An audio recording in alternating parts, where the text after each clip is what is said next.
Mic check.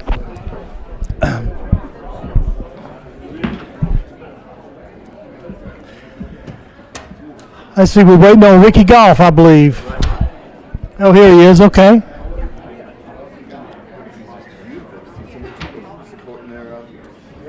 What's that? Yeah, isn't it great? Sandy, is mine the DM? Yeah, I believe it's DM. Or am I? We're not? Okay. It's fine. I want to get the meeting started. This is an official meeting of the Livingston Parish Council today being January the 9th, 2025. I know the sound system may not be quite as good to hear. From the last meeting I heard they had a hard time hearing it in the back. And so I like to ask all the council members, if you would, or anybody to come speak, try to get close to the microphone. And for those that are not talking in the back, if you would, try to keep the rumble down and no comments from the back so everybody can get a chance to hear real good through the course of the meeting. Tommy, is that good? All right, thank you.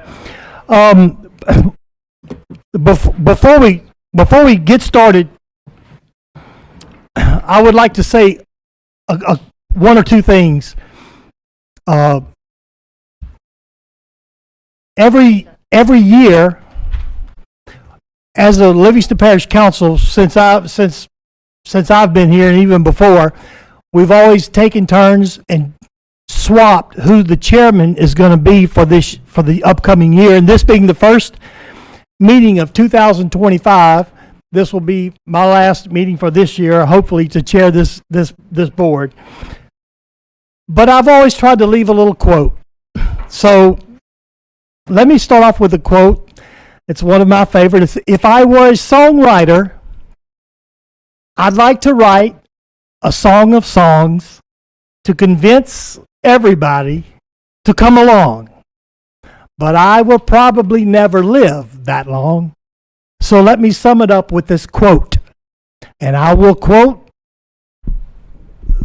from something that means more to me than anything, from the greatest biography that I've ever heard. And I'll make this quote, and I hope it stays with you. Blessed are the peacemakers, for they shall be called the children of God. And that's from my favorite biography. Before we get started, I have one more comment of good news while we're all in a great mood right now.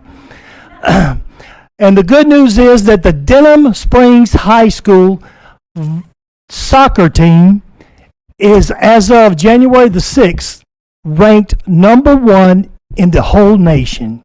So I'd like to say what a great thing for the city of Denham Springs and Denham Springs Yellow Jackets. Woo! So it's a good day to be a Yellow Jacket. As our custom, we always start off with a prayer. Today, Mr. Ricky Goff has drawn the short straw. Mr. Ricky, would you lead us in a prayer?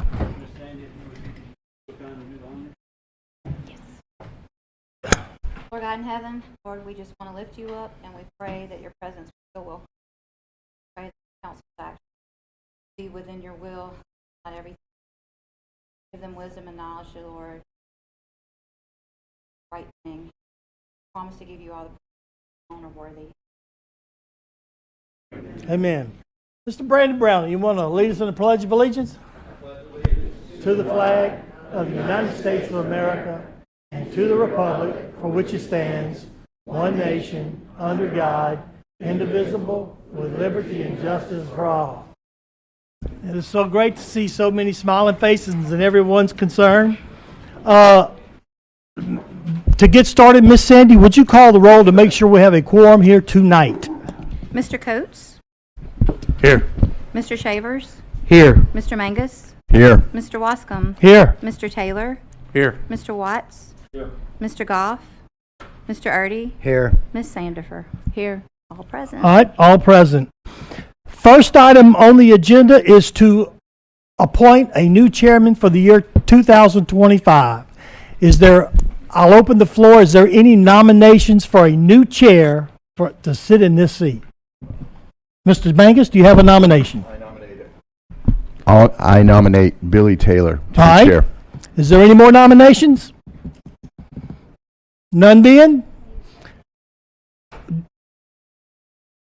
All right, second by Mr. Lonnie Watts. Any discussion? All in favor say yes? Yes. Yes. Is there any opposed? That motion carried unanimous. Mr. Billy Taylor, congratulations.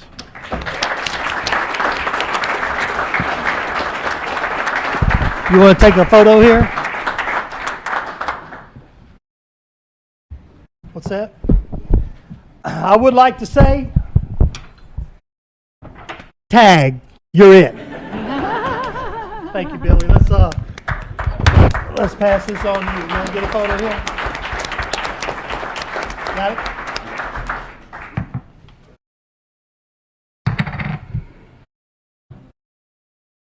Yep. And that paper.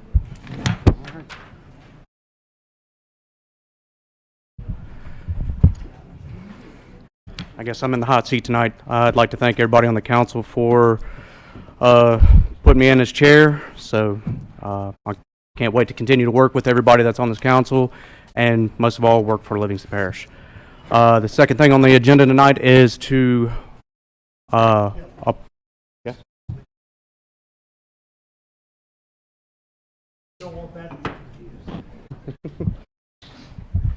Is to appoint a vice chair. I'm gonna go ahead and open up. Is there any recommendations for vice chair? I recommend Councilman Shavers. Is there any other recommendations? I'd like to make a recommendation to John Mangus. So I've got a recommendation from Mr. Dean Coates for Ryan Shavers, and I've got a recommendation for Mr. John Mangus for I said that backwards. Mr. Dean Coates for Ryan Shavers and Mr. Ricky Golf for John Mangus.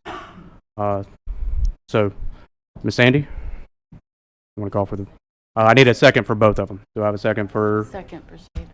Miss Sandy seconded for Ryan Shavers. I need a second for Mr. Lonnie Rotz for Mr. Mangus. Miss Sandy, would you call for that vote? Who are we voting on? Which one voting? Say that again. First need to close nominations and then vote one at a time. So, well, anybody else? All right, I'll close the floor for nominations. So we'll go for Mr. Ryan Shavers first. Mr. Coates, Yes. Mr. Shavers, Yes. Mr. Mangus, No. Mr. Wascom, No. Mr. Taylor, No. Mr. Watts, No. Mr. Goff, No, ma'am. Mr. Erdy, Yes. Ms. Sandifer. Yes. Pass. All right, so the next person would be for Mr. John Mangus. Miss Sandy, would you call for that vote? Mr. Coates, Yes. Mr. Shavers, No. Mr. Mangus, Yes. Mr. Wascom, Yes. Mr. Taylor, Yes. Mr. Watts, Yes. Mr. Goff, Yes. Mr. Erdy, Yes. Ms. Sandifer. Yes. You have a new vice chair. Congratulations, Mr. John Mangus.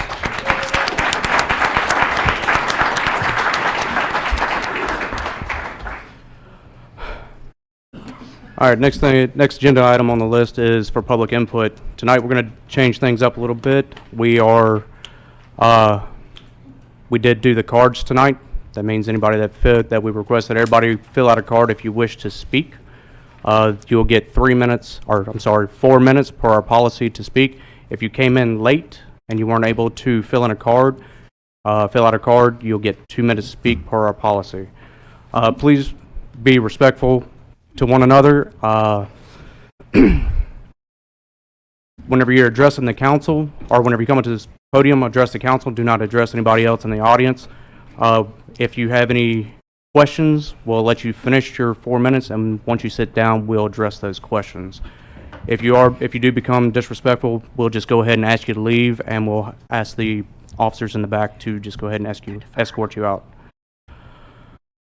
The next item on the list is the parish president's report.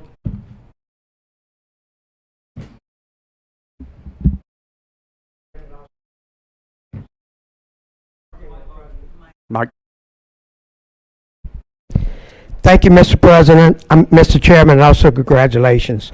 Before I get started on the President's report, I want to congratulate Mr. Wascom, who has served 2 or 3 years as chairman, has done a great, outstanding job. I'm going to miss those quotes that he starts the meeting, though. This was a great one, too, by the way. I don't have anything in addition to the President's report other than what I submitted to y'all today in y'all's agenda. If you have any questions, I would answer those questions. If not, then we can move on to the next agenda item. Does anybody on this council have any questions from the parish president on the president's report? Mr. Mangus? I just have a comment. I wanted to say thank you for all that your administration has done as far as drainage and everything else, but definitely Willis Bayou has never, in our recollection, and I talked to a lot of people in my district, had any form of cleaning done on it, and it's just fantastic. I think it's going to really improve drainage in District 6, and thank you for that. All the drainage is a compliment of the hard work of our people out in the field and the staff, and also from you, the council. The council has stayed on top of it. Y'all have identified what your drainage problems are, and y'all have stayed on top of it to make sure it gets done. I appreciate that. Bye-bye. Thank you, Mr. Gillette. The next agenda item on the list is the adoption of the minutes. Ms. Sandy informed me that she still has to go over some of the minutes, so we're just going to go ahead and pull that. We'll address the minutes at the next meeting. Agenda item number 11, adopt a resolution for the canvas. So, Ms. Sandy, would you go ahead and read that resolution?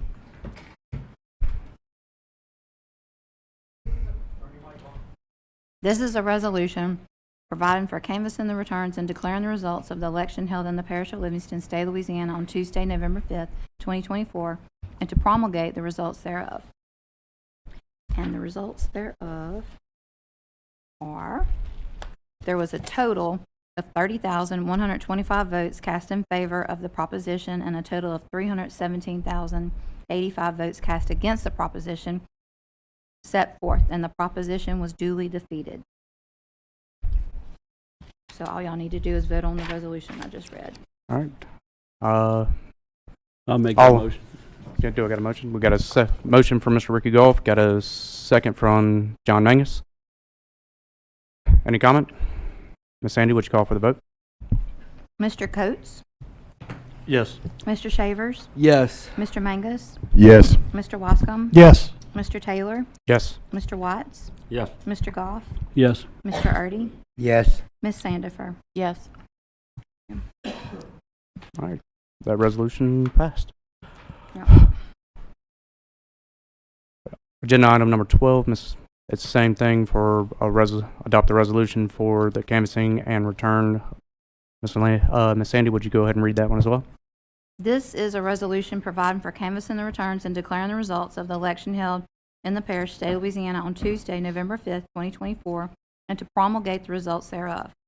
And the results thereof are, there was a total of 31,359 votes cast in favor of the proposition and a total of 30,151 votes cast against the proposition, and the proposition duly passed. Do I have a motion? I'll make that motion. Motion by Mr. Ricky Goff, seconded by John Mangus. Call for the vote, Ms. Sandy. Mr. Coates? Yes. Mr. Shavers? Yes. Mr. Mangus? Yes. Mr. Wascom? Yes. Mr. Taylor? Yes. Mr. Watts? Yes. Mr. Goff? Yes. Mr. Erdy? Yes. Ms. Sandifer? Yes. Agenda item number 13, public hearing and adoption of LP ordinance number 2434. Ms. Sandy, would you go ahead and read that? This is proposed ordinance 24-34. It's an ordinance to amend Chapter 125 Subdivision Regulations, Article 2, Studies, Section 125-25 and 125-26 to update the language for the inclusion and adoption of the Livingston Parish Drainage Criteria Manual. Do I have a motion? Did you open the public All right, hearing? so now open up the floor for a public hearing for this ordinance? Do I have anybody that would like to speak at this time?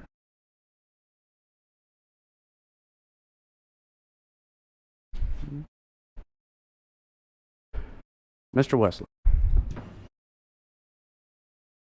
Push the mic button. There it is. Congratulations to your appointment. Thank you. Thank y'all for what y'all do. I'm Wesley Kenny Brew, 1304 Weeping Willow Drive. I am Gravity Drainage District 1, manager of Gravity Drainage District 1. I just want to come up and speak on this, that we do appreciate this. I mean, this is something that the whole parish needs.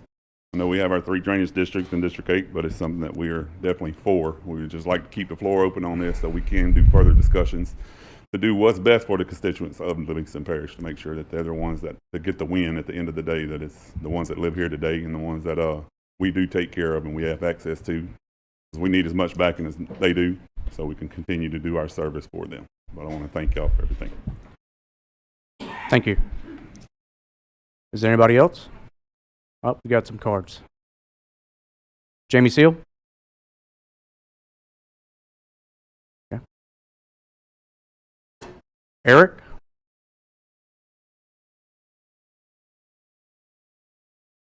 Sarah Ferris? You good?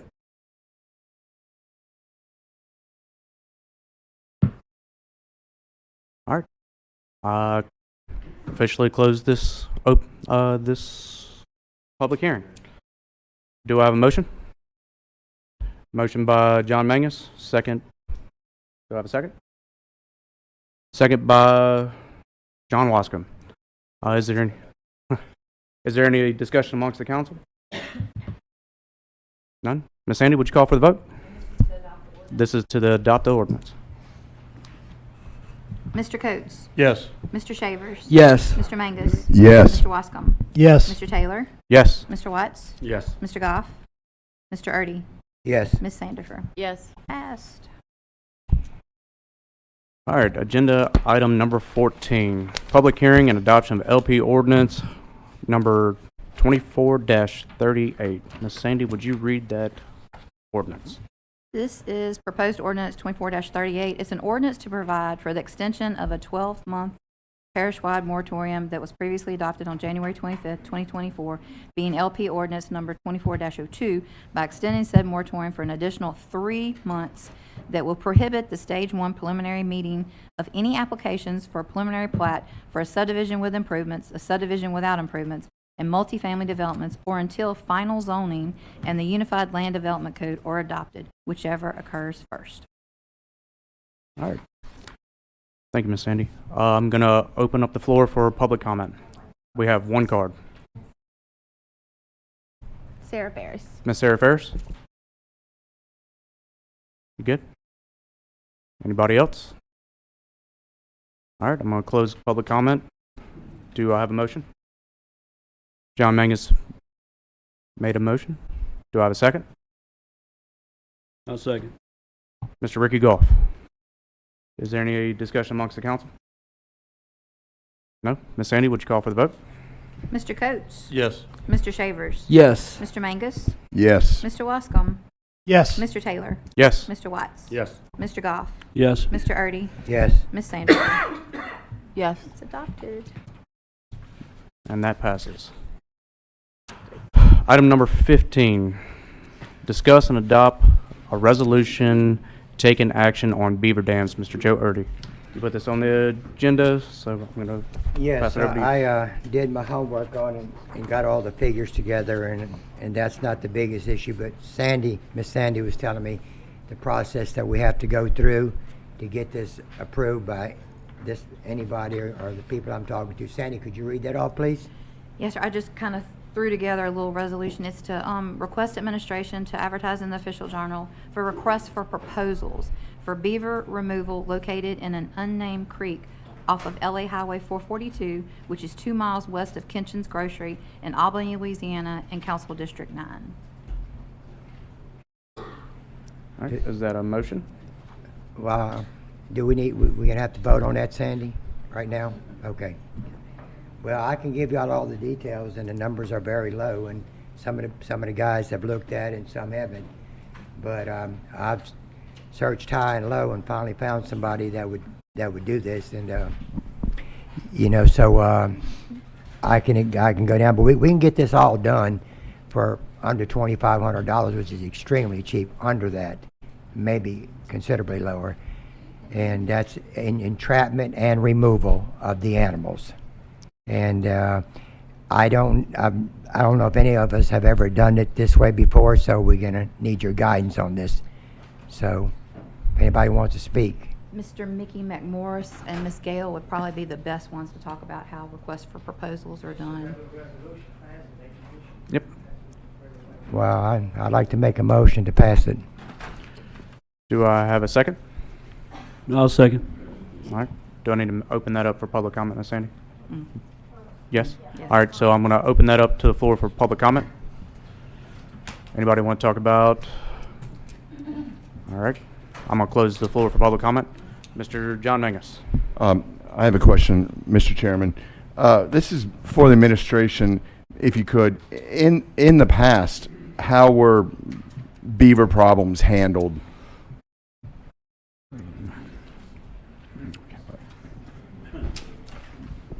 I apologize. Public Works Director is not here today. He had prior commitments. In the past, we did it several different ways. We did it like Mr. Erdy's action. We trapped it. We did it by record amount. There's several different ways. There used to be a state program that does that. We're going to take his resolution. If it passes, we're going to take his resolution seriously, and we're going to go out there and we're going to look. We got trappers on site ourselves. We're going to look at the situation and determine it's an administrative decision or where we're going to go from there. So, I appreciate it. We do, the parish does have trappers? It's my understanding we have 3. 3, okay. Mr. Erdy, is this, thank you, sir. Mr. Erdy, is this company from Livingston Parish? Walker area. Walker area, okay. Sure. Got a quick question. Is this on private property? It is. Do we have their permission? I guess is what I'm asking. Well, that was discussed earlier, and I know DPW can verify that they've been through there opening the dams up, so I know we've got clearance to go through there. We done been there twice with busting the dams open. So that's been dealt with. Anybody else have anything? Ms. Sandy, would you call for the vote? Mr. Coates? Yes. Mr. Shavers? Yes. Mr. Mangus? No. Mr. Wascom? Yes. Mr. Taylor? Yes. Mr. Watts? Yeah. Mr. Goff? Yes, ma'am. Mr. Erdy? Yes. Ms. Sandifer? Yes. Passed.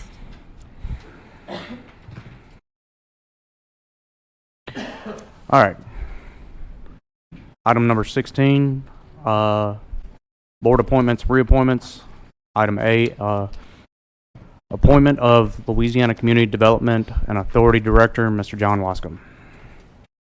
Thank you. Every year, the community development has an appointment from every council across the parish to sit on and just that they discuss how parishes can receive funding for certain programs like water or sewer, and they ask that someone from the council sit. And for the past times, we've always just let the chairman do it. And if Mr. Billy Taylor would like to do it, that's fine. Or if y'all choose someone else, but I'd like to do it one more time. I'm working with some of the people over there. If y'all don't mind, I'd like to do it for one more year, unless Mr. Taylor wants to take it. So, I would. Would you have a problem with me joining you on that? I'd have no problem at all.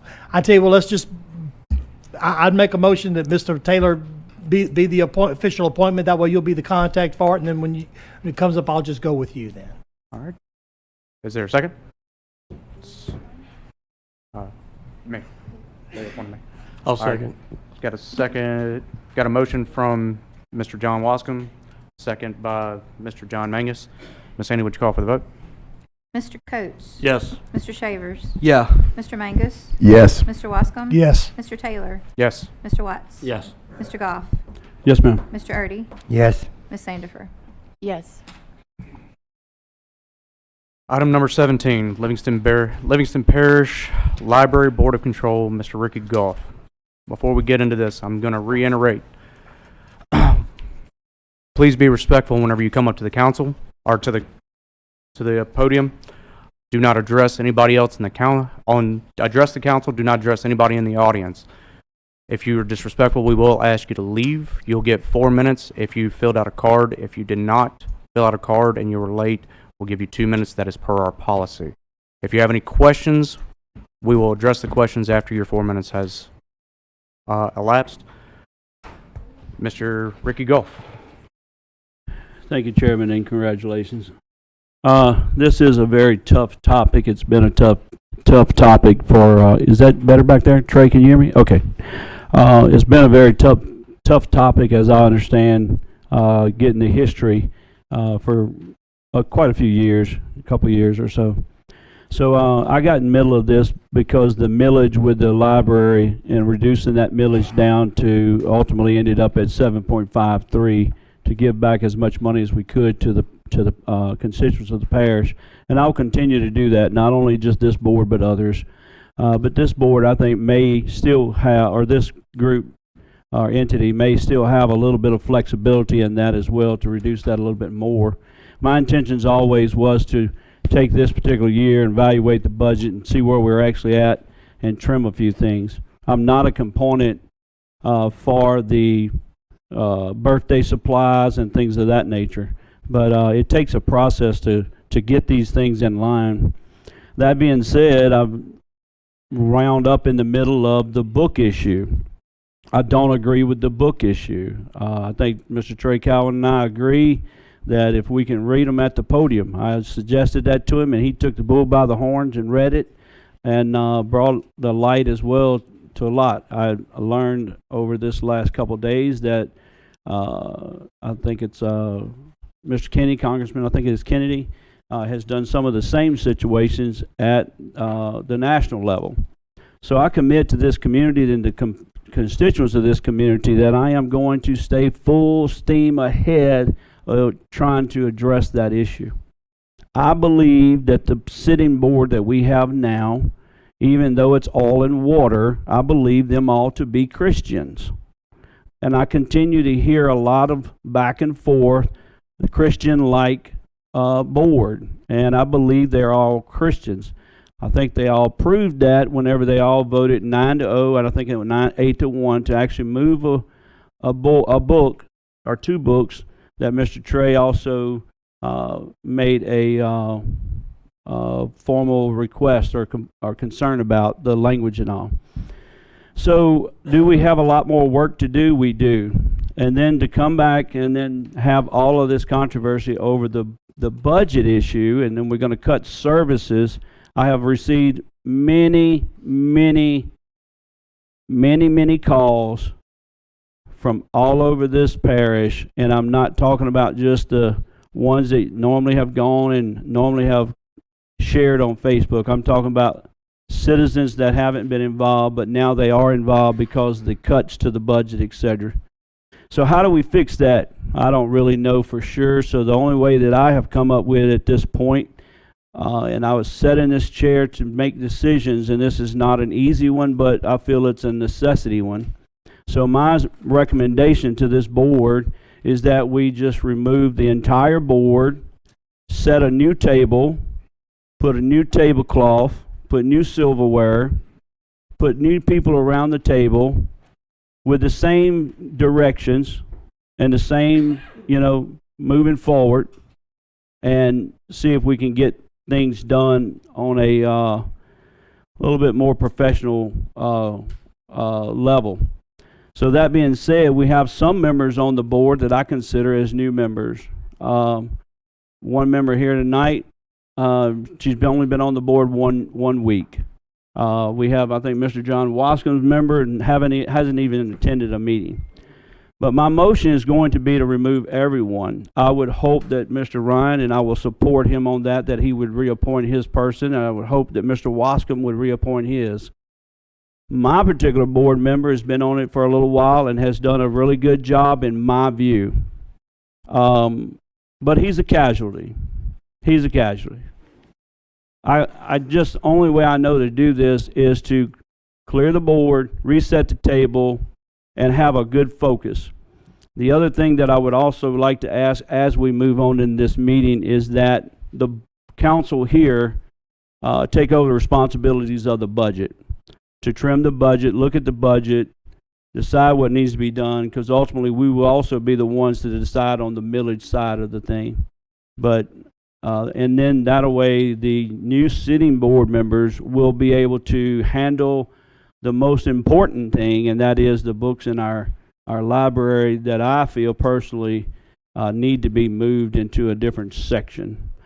They don't need to be in front of our kids. If anybody has been told that Ricky Goff is not supporting that, there's plenty of times you can see on the different meetings that I have attended that I am not in supporting that. I don't think anybody up here is supporting that. I don't think anybody in the audience is supporting that. And I don't think any board member on that library board at this point is in supporting that. What they are in supporting of is doing it and doing it legally so they don't get sued. So this is a non-paying board, but they do put themselves out there to be sued if they make the wrong decisions. So all I ask is for this group that's here tonight. I'm so happy that you're here. It did my heart no better than to hear this group as a very boisterous say the Pledge of Allegiance. It was very chilling from my standpoint, and very proud to have that happen. So for the benefit for our parish and the best for our parish, to put this black eye and put forward direction and continue the forward direction that has been accomplished, I will say that, is that we reset the table, so to speak. So that being said, my motion is very simple, that we remove all members of the board for the Library Board of Controls. And that is my motion. Do I have a motion to remove all Library Board of Control from Mr. Ricky Goff? I have a second by Mr. John Mangus. I'm going to open the floor to public comment, and we have cards. Billy, Yes. I'd like to speak, please. I'd like to Can we get to the public comment first? I'm sorry. I apologize. Yes. Thank you. Mary Loofborough? Mary Lou. Loofborough?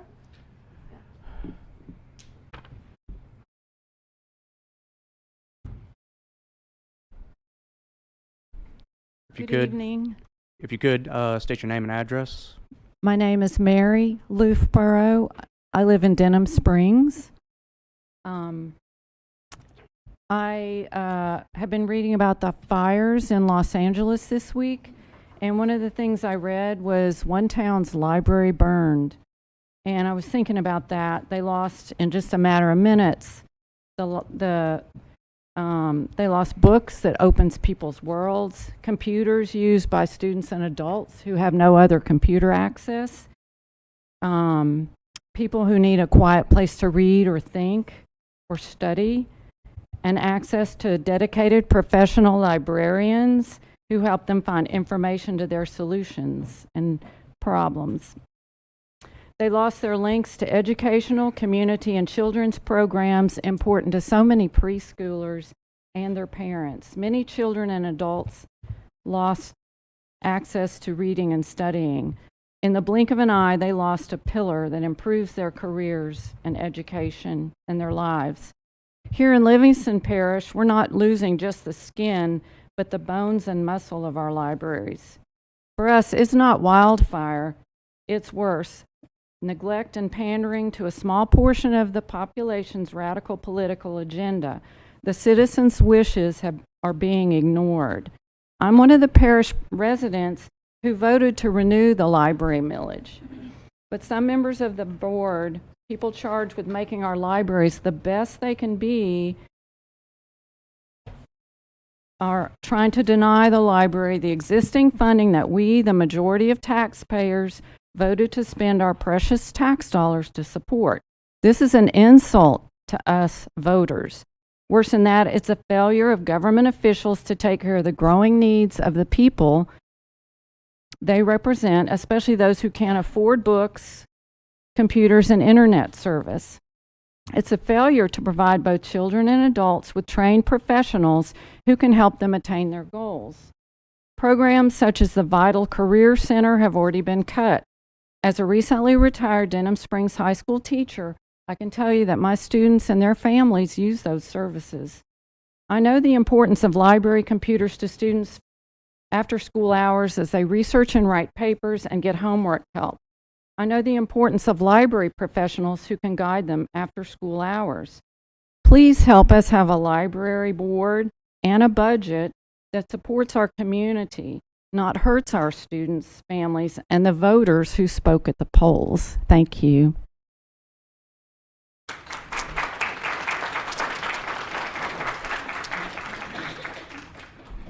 Connor Lejeune.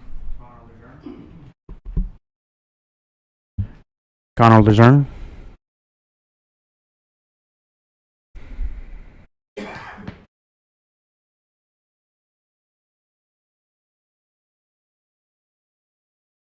State your name and address, please. Connor Lejeune, Denham Springs, Louisiana. Okay. Good evening, council members. I'm here tonight to demand accountability and immediate action to remove several of the Livingston Parish Library Board of Control members who have failed in their duties to serve this community.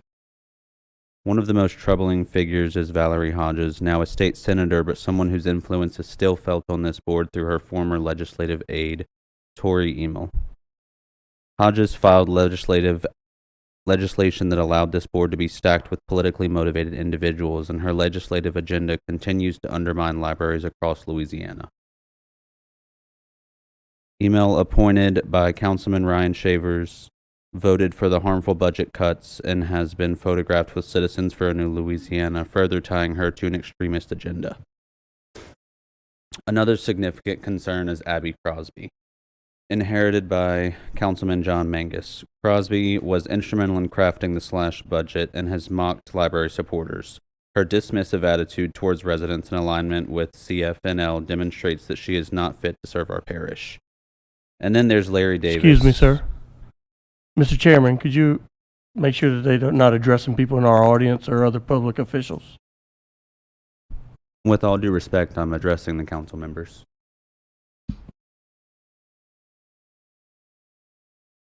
Who not only supported these devastating cuts, but also used the library's official social media accounts to promote his own political agenda. Appointed by Aaron Sandiford, Davis has failed to represent the community's best interests and instead continues to advance a divisive political narrative. These individuals are not serving Livingston Parish, they are serving an extremist group. The results speak for themselves. Digital literacy eliminated entirely, adult literacy programs gone, ebooks and e-audiobooks slashed by 21% and 44% respectively. Hoopla and Libby, essential services canceled due to lack of funding for e-magazines and e-music. Council members, the residents of Livingston Parish deserve better. They deserve board members who prioritize the library's mission, listen to the community, and stand against outside influences like Citizens for a New Louisiana. I urge you to remove the board members responsible for these decisions and restore leadership that reflects the values of our community. Thank you. Thank you.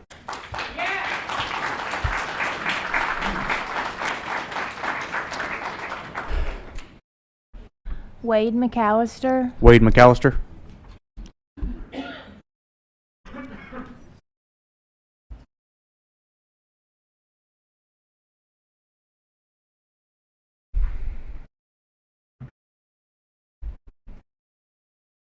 Can you please state your name and address? Wade McAllister, Denham Springs, Louisiana, District 6.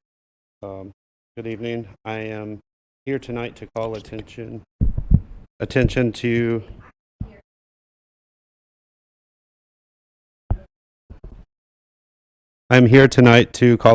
to the clear and alarming political agenda driving decisions of the Livingston Parish Library Board of Control.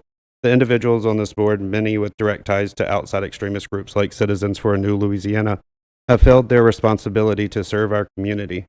Let's begin with Larry Davis, who represents District 5, appointed by Councilwoman Aaron Sandifer, and a vocal proponent of the amended budget cuts. Not only did Mr. Davis help craft the slashed budget in a closed meeting, but he has also dismissed the valid concerns of residents by calling library supporters political activists. His combative behavior during meetings, including speaking down to the public and our library director, underscores his lack of respect for the community he claims to serve. Let us not forget that Larry Davis has been photographed with members of Citizens for a New Louisiana, a group that has mocked our residents and targeted our library system. Next, Abby Crosby, representing District 6 under Councilman John Mangus. After he inherited her appointment. Ms. Crosby played a central role in creating the slashed budget and was one of the board members to vote for it, ignoring overwhelming public opposition. Her behavior has been openly dismissive and even mocking of library supporters like Davis. Crosby also appears in photos with Citizens for a New Louisiana, whose mission is to dismantle public institutions. Tori Email, representing District 2, is another board member with deep political ties, appointed by Councilman Ryan Shavers. She also serves as a legislative aide to Senator Valerie Hodges, whose anti-library legislation has caused significant harm across the state. Email 2 is photographed alongside Citizens for New Louisiana members, illustrating how deeply entrenched these political influences are in our local governance. These individuals are not acting in the best interest of Livingston Parish. Instead, they are advancing the agenda of an extremist group that doesn't even live or work in our community. Their slashed budget cuts include digital literacy and adult literacy programs, ebooks and audiobooks on the platforms Libby and Hoopla, because e-magazines and e-music were eliminated from the budget that they adopted. Summer reading was cut by 83%. This is a deliberate effort to dismantle the library system and undermine the services residents rely on. Council members, this board is failing us, and it is your responsibility to remove these individuals and appoint members who will serve the community, not outside agendas. Thank you. Thank you.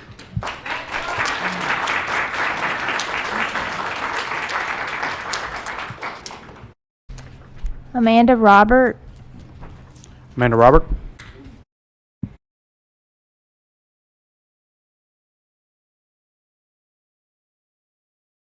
Please state your name and address.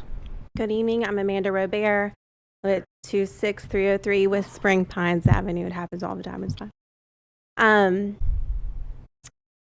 I really didn't know what I was going to say this evening, so I think I'll just reiterate something because it's truly how I feel. A vote to remove these board members is sending us a message that you don't value the innocence, sanctity, and spirituality of childhood.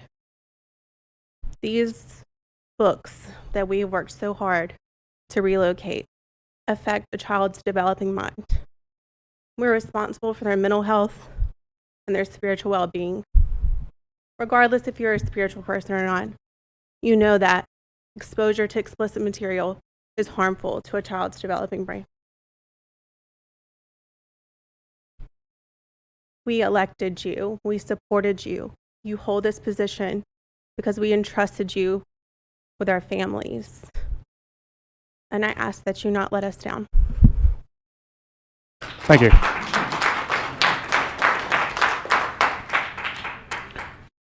Trey Cowell. All right, Mr. Trey Chow said he wasn't going to speak. Anna Harris. Is it Anna? Anna Harris. Harris? Ann. Sorry. Or Ann? Ann Harris, Denham Springs, District 4. I am a member of the Suburban Reviewers Book Club, and we have a letter we would like to present to the council. The Suburban Reviewers Book Club has a long history of supporting reading, literacy, and libraries in our community. We are proud two of our board members, Mrs. Joanne Grawl and Mrs. Kathy DeGeneres, who have served diligently on the Library Board of Control with a combined service of almost 70 years. We are gravely concerned with the current state of affairs within our Library Board of Control. And our members have been in attendance at Library Board meetings since July of 22 and witnessing the dismantling of a well-functioning board into a chaotic, toxic debacle. It is clear that board members Larry Davis, Abby Crosby, Summer Smith, Dewana Christian, and Tori Email are not adhering to the responsibilities of the library board as outlined in the policy manual. They are not promoting the interest of the library in its programs. They are not utilizing funds available for a progressive library program of operation. They have not supported legislation that will bring about the greatest good of libraries and their services. They have not promoted the development of the parish and the welfare of its citizens. These board members have violated public meeting law in order to elect themselves president and vice president and pass a budget without a public hearing in violation of state law. We were in attendance at the library board meeting when the independent financial auditor presented audit results with minimal findings and praised the library for their financial stewardship. We have reviewed Baxley and Associates independent auditor's report dated December the 31st of 2023, which concluded the Livingston Parish Library Commission's management and approach is conservative. This is reflected in conformance to enacted budgets and in the effort of the library to control the level of expenditures. We believe the library directors presented a sound 2025 budget that utilizes funds available for a progressive library program of operation. The arbitrary elimination of programming and e-services would be a huge loss to the citizens of Livingston Parish, especially vulnerable populations, including seniors, 14%, disabled, 16.1%, and those living under the poverty level of 15.7%. In our parish, in Livingston Parish, 39.2% of the population aged 25 and older have attained a high school equivalency diploma.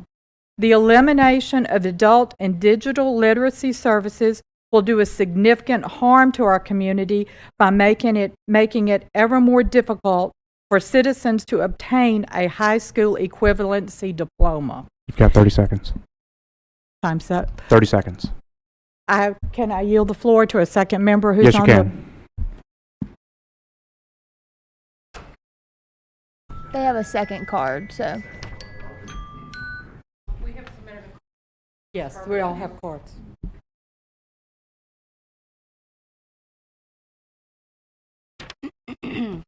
Thank you.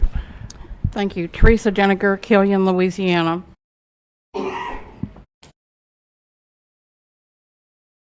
Access to other educational services, including tutors, computer classes, and services to allow people to complete job applications and apply for vital social services. There is no reasonable explanation why Livingston Parish taxpayers should be denied the full range of programming, collections, literacy, and all the services our wonderful library is accustomed to providing, while $589,412 sits in a bank account. Our library budget should be increasing to enable and account for growth rather than removing vital programs. We have provided the Ascension Parish Library budget for 2025 for comparison, even though it is a smaller, less populated parish. You will see almost every line item has increased from their prior year's budget. They have budgeted $750,000 for e-services and $70,000 for staff travel and training. We are requesting you to, number one, restore the reasonable budget originally proposed by our library director that utilizes funds available for a progressive library program of operation and enables growth and development of our library services.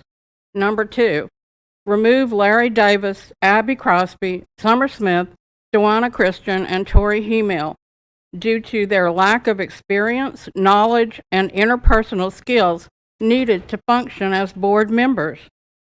Partisan affiliations, which preclude them from being able to act in the best interest of all citizens of Livingston Parish, and their social media presence, which undermines the library and conflicts with their ability to promote the library and its programs and support legislation for the good of the libraries. We're also asking you to create guidance outlining qualifications for Library Board of Control members. This board needs to be made up of educated citizens with work, life, and public service experience, including management, ethics training, conducting meetings under Robert's Rules of Order, fiscal oversight of large budgets, conflict resolution, and negotiation skills. We recommend board members' qualifications be available to the public on the library website to allow transparency and hopefully ensure a situation like this doesn't happen in the future. And we would ask you to consider restoring some of the qualified, hardworking members of this board that were removed without cause, seemingly. And we will certainly appreciate your response to our request. Thank you. Thank you.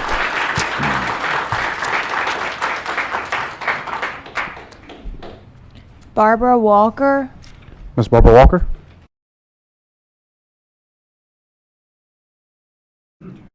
I'll be one of the few that have to lower the microphone to speak into it. Barbara Walker, Denham Springs. I wanted to speak about the board. The board has obviously decided that this library cannot be trusted to be run by the current library staff. I do know that there is a lot of issue going on with the morality of books and which books should be where, but that is not my battle tonight. And the battle of morality should not affect the library budget. You can hide a book anywhere you want to in the library if you wish. You can check it out or not check it out. But I do not believe they should strip the library of the funds it needs to be run efficiently, as was voted for by the people in Livingston Parish. I do believe, if possible, that Larry Davis and the others in this library board should be replaced by the council with Livingston Parish citizens who will elevate the Livingston Parish library system and not tear it apart. I believe that the issues that people are so polarized in right now are twofold. I think the budget is one issue, and I think the books is a completely, totally separate issue. Where we stand on these issues is obvious. I think people are very obvious in where they stand. But I believe that as you choose to do with what you will with the library board, that we remember that the library board is there to bolster the library. And if the board members do not trust the librarians and the people in charge of the library, that's a whole different issue. The library needs to be staffed by people that we trust, and they go through interviews and they are hired.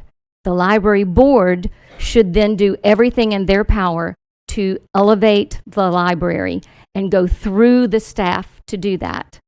And go through the staff, and the citizens should be able to go through the staff and through the board to let their ideas be known about the morality issues of the books. But they are absolutely separate issues. And thank you, board, for taking on this most difficult thing that's happening today in our parish. Thank you. Thank you.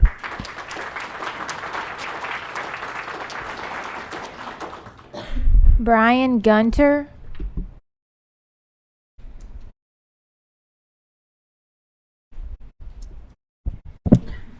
Thank you for the opportunity, Council. Brian Gunter, Town of Livingston, here in Livingston Parish.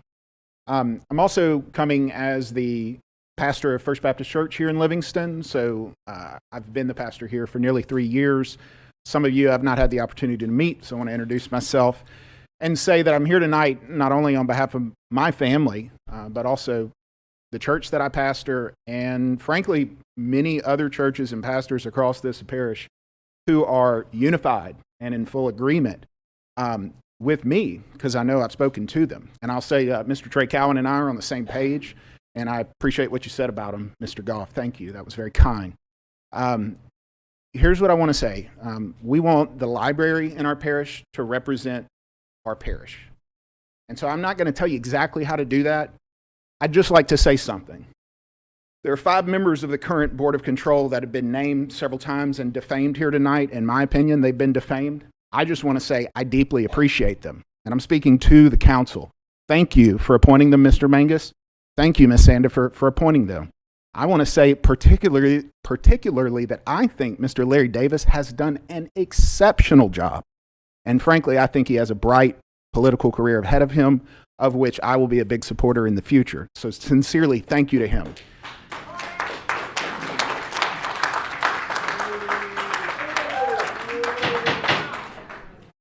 So Please be respectful of one another. I'll give you a few more seconds. Please be respectful, no booing. Thank you. So I want to end by saying thank you for the time. Thank you for hearing all of us. I appreciate the respectful meeting that you're conducting. And I just want to say our church would like the conservative majority on the board to remain. I would prefer that those 5 members remain on the board. But if you replace them, please replace them with members who will be equally as conservative and do what Mr. Goff said when he made the motion. Thank you so much. Thank you.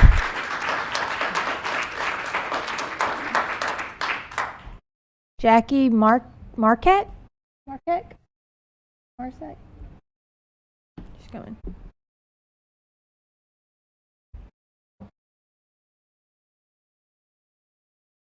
Sorry if I pronounced it wrong. Nobody gets it right. My name is Jackie Marsak. I attended my first, I'm from Walker. I attended my first library board meeting, the last one that was held.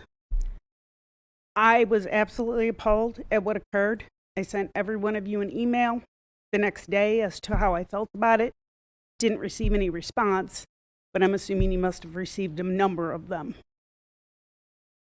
My comments are not anything to do with books. The location of the books, the library already has a system in place to, if someone disagrees with where a book is, they can voice that. Excuse me, I'm nervous. And that can be taken care of. The whole issue is the budget. There was a budget in place. There was no discussion. New board members went behind closed doors. Took I don't know, couple of weeks maybe. Don't know how much time. Made decisions. Listened to over 60 people in a room tell them that they didn't agree with the changes they were making. And they did it anyway. I felt completely disrespected. I've lived here for 20 years, never been involved in any of this stuff. Just go along and do what I do. But this is ridiculous. The board members that are on there now have no standing as far as a library is concerned. The librarians that are working their butts off in that library all have master's degrees. They know what they're doing. They've been trained to do this. Did anyone ask them about the changes to the budget? That would be the biggest question I would have.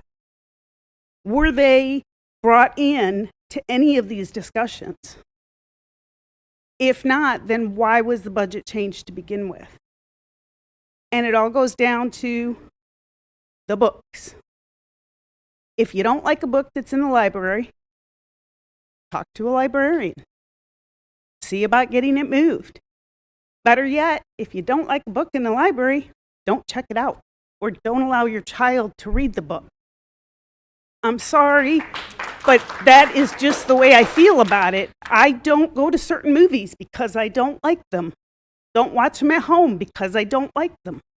There's books on the shelf at the library I'm never going to read because they don't interest me or I think they're weird. Simple as that. I don't think the library is the devil. I'm sorry. And to insinuate that I have been called an activist, which I find hilarious. I have been called pretty close to being a pedophile by someone who I don't even know, doesn't know me, over this whole situation. It's not about right and left. It's not about good books and bad books. 30 seconds. 30 seconds. It's simply about the library and the services that they provide. And I stand on the shoulders of everyone else that's already spoken in favor and will speak. Thank you. Thank you.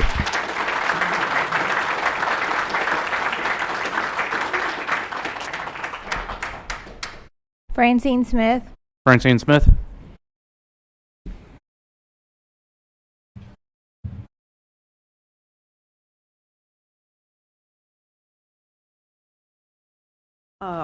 Francine Smith, Watson. I did want to say something. Somebody had mentioned the books. I wasn't going to talk about the books. There is a policy in place. It's existed for a really long time. There is nobody, I can promise you, I worked at the library. There's nobody there who has a secret agenda to sexualize kids. You know, sometimes books wind up in the collection, and they're usually in the teen section, and they probably should be in the adult section. All you have to do is fill out a form, ask the librarians to review the book, and more than likely it'll be moved. The process works. I think every book this year that's been challenged has been moved. I myself, when I was on the board, read a book, and you know, I believe in the freedom to read whatever you want to read. And then I read the book and I thought, it needs to be moved. I made the motion to move it. I thought it should be moved. And of course, I guess that wasn't enough because, you know, I'm not on the board anymore. But actually, I'm here to, let me see, read a statement from Kathy DeGeneres. She was on the library board. She recently retired. Wonderful person. I got to know her when I got on the library board. She is just an amazing person. I would say she's a jewel in the community of Denham. I mean, all the organizations that she's a part of. And this is her statement. For almost all of the 38 years I've been on the library board, I've looked forward to meetings and the fantastic growth of our library system. However, the last 2 years have been the most difficult and uncomfortable of all. The move to defund, disgrace, and dismantle our libraries started then, and the resulting destruction isn't coincidence. Deliberately planned by a cabal of conspirators, our beautiful library system's demise can only be stopped by you, the Livingston Parish Council. Please don't destroy our libraries. Sincerely, Kathy DeGeneres. So, I'm done. Thank you. Thank you. Wait. Congratulations, and thank you for your service, and Happy New Year. Jennifer Holden. Jennifer Holden.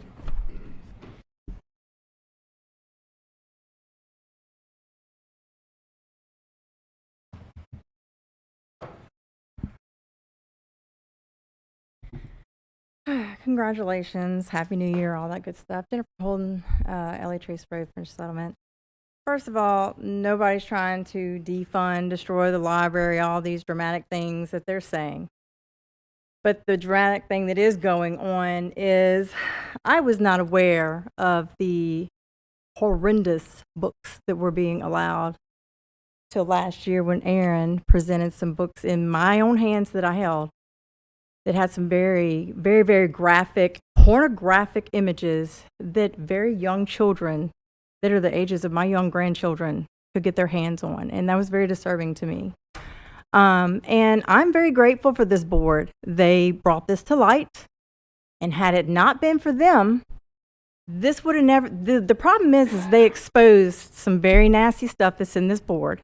So of course that side is mad apparently. They tried to do the, we're Nazis, we're homophobic, they've called us every name in the book. Nothing's been sticking to the wall. Budgets can be amended. Let's remember that. They can be amended, they can be tweaked. I sat at a meeting, Mr. Goff, and I watched you wag your finger at every one of these board members. And this is before the budget ever came up. And you wagged your finger at every one of them, not the other ones, that until they came, voted against taking these books down. You wagged your fingers at all of them, and you raised your voice at them. You raised your voice at them about how they needed to get along with everybody. I watched as you were upset with them, and you took extra time to talk to them and at them. The other disturbing thing that happened in that meeting that night, and that's the last time I went to a meeting for the library, because it just did not, I couldn't. As Pastor Trey sat there and read excerpts of a rape scene from this book, I watched. This is what we're fighting against. They're upset about a budget. They're mad and beating and pounding the pavement about a budget. But not one of them has pounded the pavement and beat and raised pitchforks about these nasty, disgusting books that's in the children's sections. I watched as they laughed and giggled, but the worst that came from that side was this one person. They were giggling as it is, but the lady sitting next to me says, "Oh my gosh, look, they're laughing. He's reading about a rape scene. He's reading excerpts about a rape scene. I'm having a hard time as a victim of this as a child as it is. He's reading about a rape scene, and he is giggling. His whole body is jumping up and down, giggling. And she says, "Oh my gosh, look, he's laughing." He hears him say this, and he hears her say this. He turns around, smiles with this sickening, disgusting, sadistic grin, and gives us 2 thumbs up. This is who you're going with.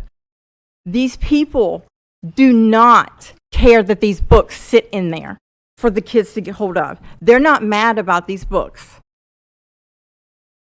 This panel that you want to rip off and take away from us, they're the only ones that's fought against us and exposed some very nasty things in there. 30 seconds.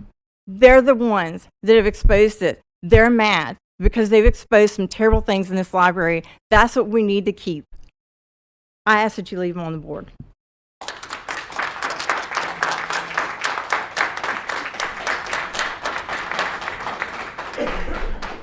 Gus Holden.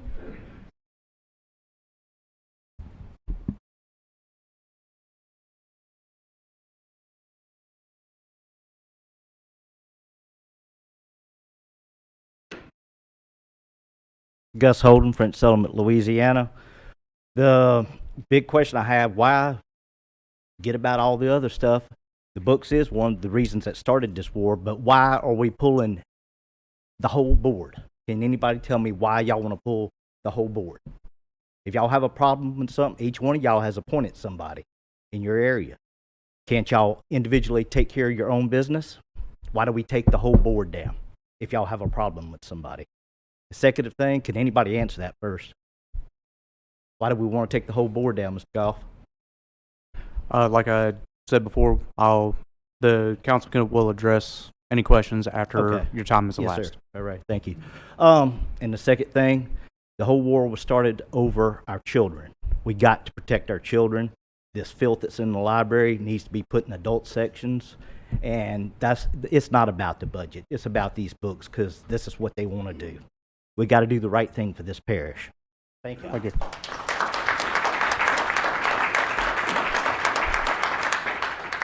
Mr. Goff, would you like to address that question?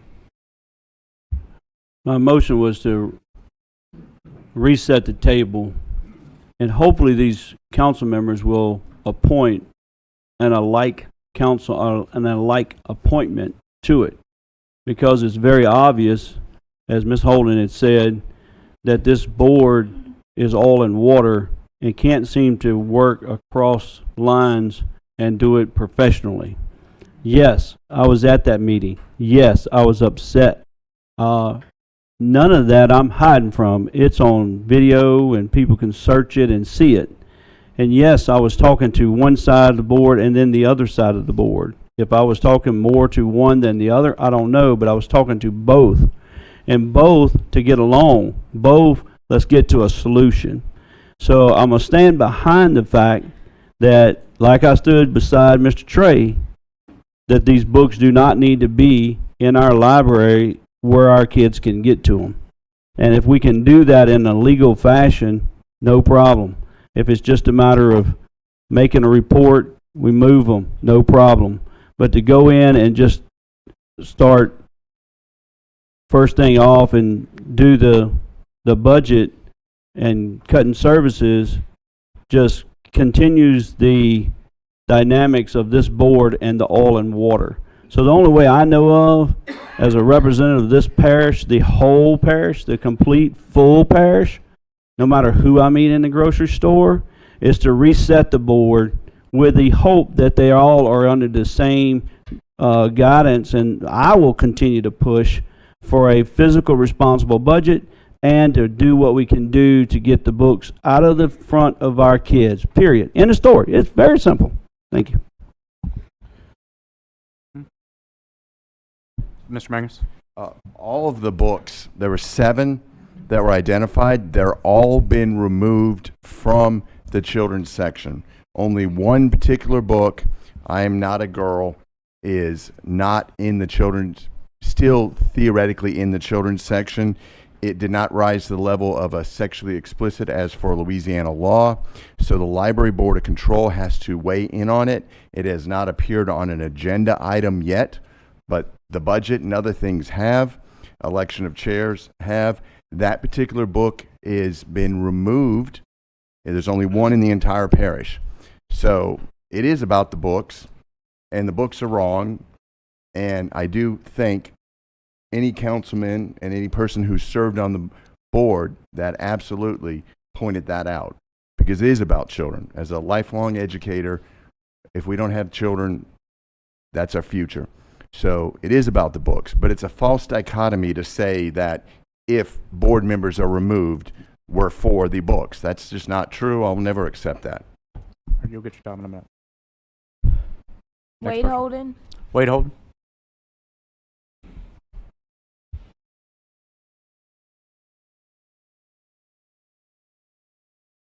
Wade Holden, 9160 Harris Road, Denham Springs.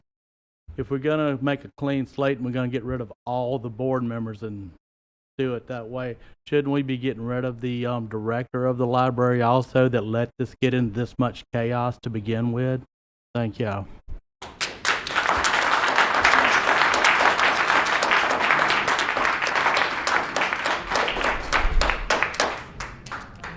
Kathleen Hyde.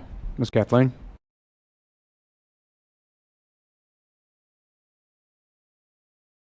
Good evening. My name is Kathleen Hyde. I live in Denham Springs in Mr. Mangus's district. I just want to thank this council and Mr. Goff for taking action tonight to restore the integrity of this board. I know it wasn't an easy decision. You've probably received much backlash, probably some support too. So I just want to thank you for your dedication to this issue. I want to point out that you've seen parish residents use library services at an increasing rate year over year. I think some statistics about usage for both physical and digital collections were released earlier this week. There's no reason to deny funding for the programs that citizens obviously love and want to see continue. And I also want to point out that since this board voted to adopt that budget on December 17th, many of those board members who voted for the budget cuts, they don't like to say cuts, reductions in those line items, have spent an inordinate amount of time on social media attempting to shift the blame to the library director after cuts to services were announced. They have leaked audio recordings of discussions with the library director to Citizens for New Louisiana in order to paint her in a bad light. And that just happened today, so you may not have seen that yet. But do you know what they haven't done? They haven't interacted with any of the residents who mentioned all of the positive things that the library provides to them, or any of the residents who offered reasonable suggestions for saving costs or improving services. They haven't committed to restoring hoopla or preventing cuts to other services, not even when they were asked directly. They haven't promoted the interest in the library and its programs, as is their defined role in the policy manual. So I am asking that this council appoint members to the board who are true to the library's mission and who are willing to work in good faith with library staff to provide a positive environment for all. Our library is not bottom tier, as some board members think. It is top tier, and we need a board that appreciates that. Thank you. Thank you.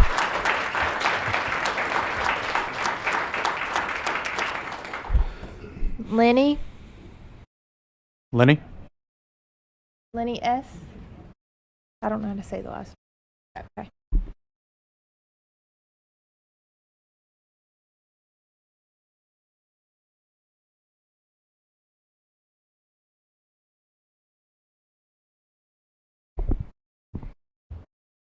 If you can, state your name and address. Lenny Sustaita, 30288 Albany, Louisiana. I'm pretty shy. I never thought I would actually do something like this, but I just a girl who loves reading and loves the library. So I'm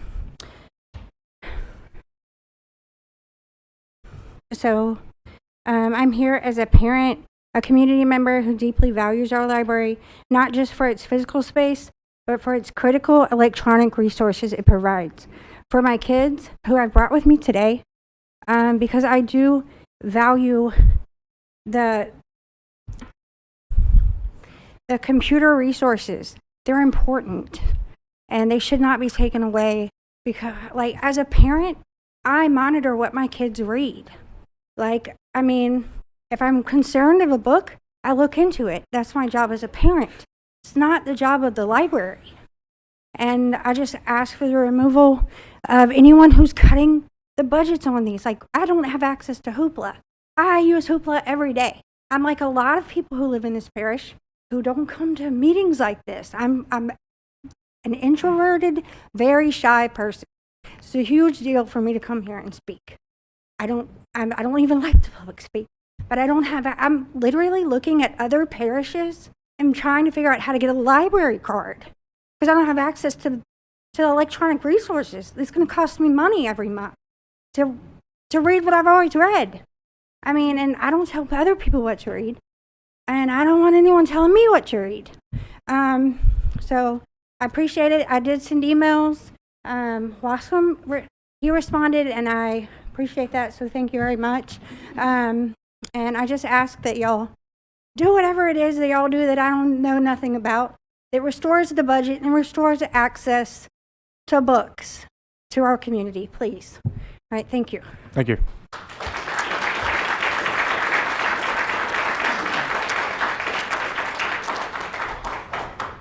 John Ballard.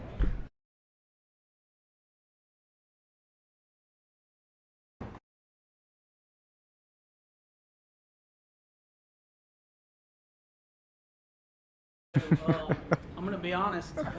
John Ballard, Denham Springs, Louisiana. I'm going to be honest with you. Until a couple of weeks ago, I had no idea who any of you were, except for you, because I went to school with your son. Yeah, and then I found out that, we're letting the board cut the budget to the library. We're reverting back to Nazi times, where we're starting to ban books. And yeah, so I'm a little mad. Because you can mess with me all day long, but if you mess with my children's generation and the generations after that, it's not a black eye, Mr. Ricky. This is a bloody mouth. Who, when they did this, they didn't just slap us in the face. They reared back and they hit us hard. And I don't appreciate it. The 4 board members that have been brought to you guys' attention multiple times today, I have hard evidence. Like, I'm not going to sit here and speculate to you. I have hard evidence. Every one of these people, they cannot separate their private lives and their political lives. Larry Davis, Tory email, a bunch of these people. We got photos of them at Miss Valerie Hodges' Christmas party. We've got photos of them at Miss Valerie Hodges' inaugurations, or whatever you want to call them. I don't know. I'm not a big political person. But these people are obviously with Valerie Hodges. And as far as I'm concerned, if they're already in the back pocket of somebody that has already vocally attacked our library multiple times, including trying to pass that one law or that one bill that skyrocketed only our parish LBOC members up. It's disrespectful. These people are not only tied with being tied to Valerie Hodges, they can't be impartial. When you appoint somebody to a position, you appoint that person, they make a decision based on what is right, not how they feel, not what their religion says. None of that should matter. When you make a decision for the community, you make a decision that's meant to better the community. Not because, I got butt hurt because I read a book or I saw a book in a child section. I have a kid. She's 14 years old. And you know what I did? I raised my child. If she doesn't like something, she ignores it. It's crazy. It's literally one of the easiest things you can teach your kid. It's not hard. If something's not right, you go and you tell somebody, Okay, you see a book, it's supposed to be, well, everybody wants to ban or whatever like that. You do what you need to do. We're adults. We go to the library and we talk to them, say, hey, I don't believe this should be in there. And we should do whatever that we need to do to make sure that book gets moved. Banning books is never going to happen. I will fight to my last dying breath to make sure a book is never banned in this state. I've lived here for 36 years, my entire life. I've grown up here. I'm going to die here. But I am not going to let anybody in this parish ban books, and I'm not going to let anybody in this parish steal futures from the generations that are past mine. They're the only ones that can fix the world that we're in right now, and stripping away all these things the library has to offer, you're stripping away the knowledge of our future leaders of America. You want to do this every day for the rest of your life, Ricky? You want to have a heart attack up there? Because I can tell you what, I don't want to do it. I know you don't want to do it. So I'm asking you, I'm imploring you. Those 4 members that caused the problem, they can't be impartial in any way, shape, or form. It's time to take them out, and then I suggest that you reevaluate the people that you put in so that something like this doesn't happen again. Yeah. 30 seconds. I'm good, brother. Yep.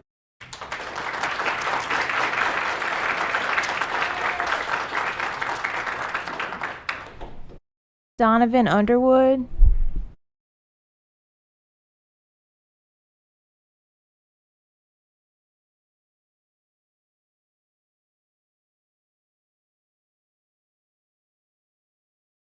Donovan Underwood, Denham Springs. I forgot to wear purple, my bad. So, I've come here to address you guys about the state of the library currently. I could echo everything that they've just said in favor of it, which is, I had a whole speech planned out and all this kind of stuff, but basically, yes, calling out the 4 board members, getting them removed, replacing them, completely starting over, just scorched earth, start anew. That makes sense to everyone, me at least. I have used this library. I've lived here just as long as Mr. Ballard over there for 36 years. I've used that library at least once a month. Hell, we've used it for early voting. Imagine if that's gone. So there's that. I've used the computers to help write resumes, to help look for jobs. I was there the other day trying to investigate this, but of course, because of the ethics, they're no longer to answer anything. But I saw an 80-year-old man at the computer, literally just like having fun doing something with his daughter. That was amazing to me. We go to the park, we go to the movies, we go to the library. Those are our things here for our community. I had a massive speech, like I was literally just going to throw a whole bunch of people under the bus, which I still probably could, and I probably should, but I'm going to try and be civil here. I'm going to ask simple things. Reinstate the full budget, fund everything that we've asked for originally, everything that we as voters and taxpayers wanted, and then to remove the board entirely. So therefore, there is no more unbiased opinions, that they can remain unbiased, and they can serve our community better. Thank you. Thank you.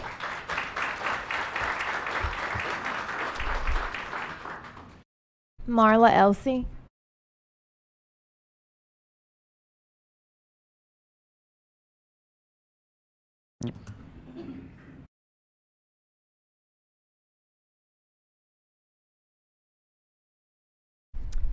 I'm Marla Elsie, Denham Springs. Congratulations to my district councilman, Billy Taylor.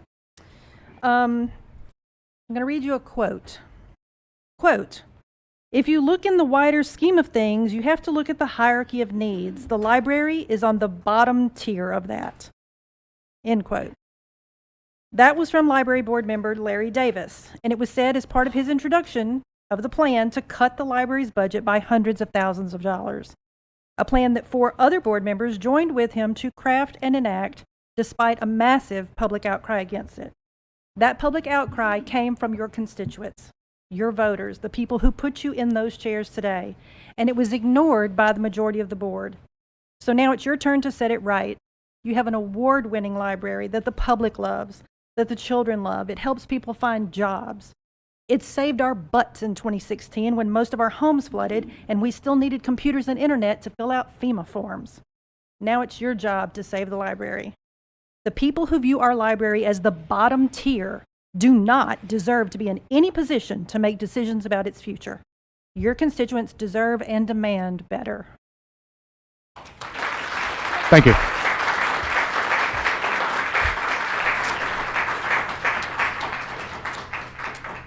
Abby Crosby.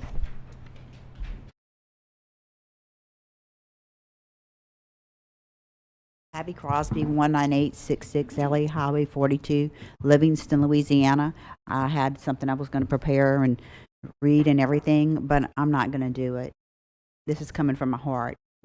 I am a Christian. I am a mother of 5, between the ages of 36 and 18 years old.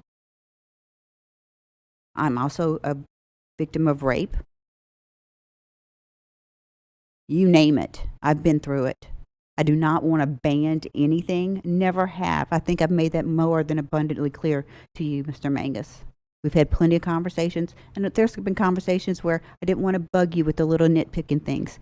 Miss Raven can tell you I sent in a quarterly report stating the same things of not getting information and contracts. You remember that?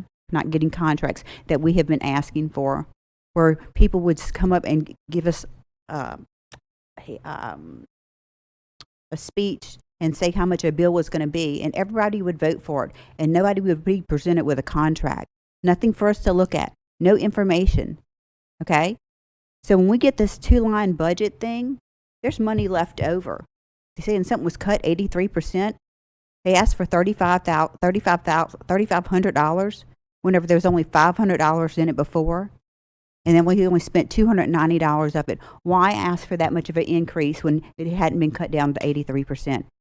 Half of it wasn't even used yet. As far as the e-audio and everything else like that, we were not notified that Hoopla was going to be cut. We were told that Libby would be cut because they were having problems with the content of it. They said that Canopy was going to be cut. It's already been cut. That did not reflect into the budget.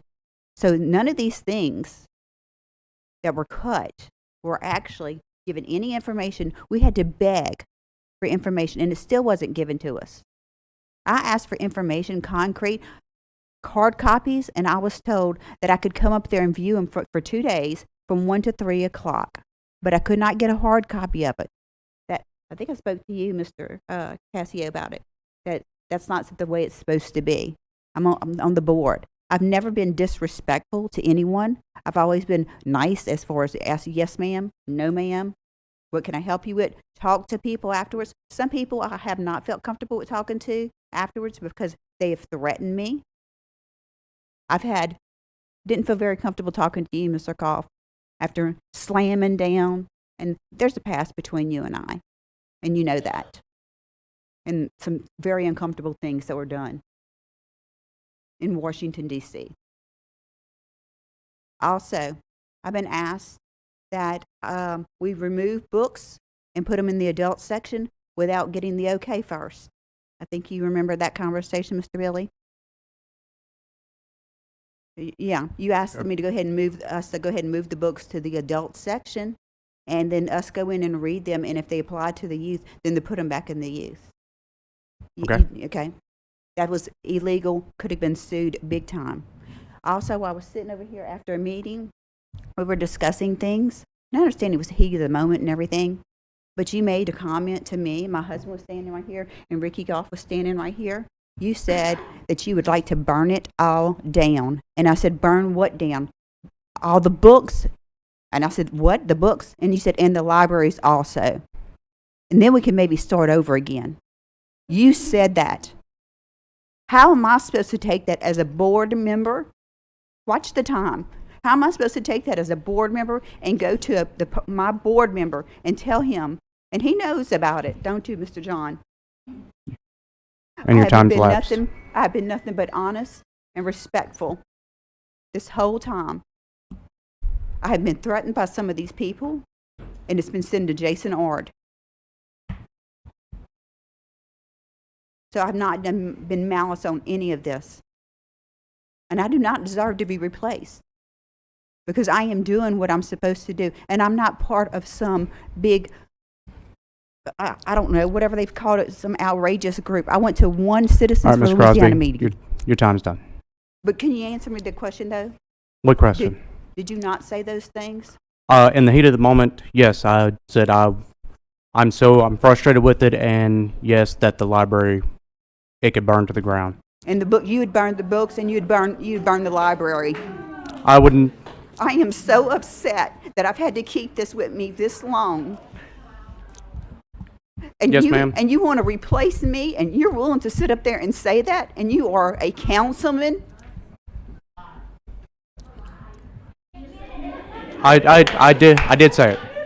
I did say it. And we're getting blamed for something we might say in the heat of the moment, and you want to burn down taxpayers and those books and everything's for the kids and the grown-ups and the adults and these ladies over here, all these people that are in here. You want to burn it down? Ms. Crosby, that Oh, I did. You too. You talking did. about us being rebel-rousers. That's enough. Yeah, it is enough. Rebecca Roberts.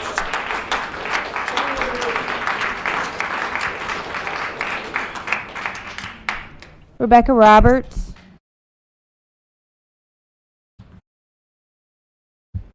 Hi, I'm named I hadn't seen y'all. So anyway, I'm Rebecca Roberts. I live in Watson, Livingston Parish. I had a lot I had prepared to say, to be honest with you. But I've since found something that I think should really clear this up. Prove it. Did she really say that? Take a listen to this. We don't want to spend every money, every dime, every penny to every dime, right? But when we look at the budget has to reflect the whole amount of budget. So every cent should be allocated to that budget, even if we don't spend it.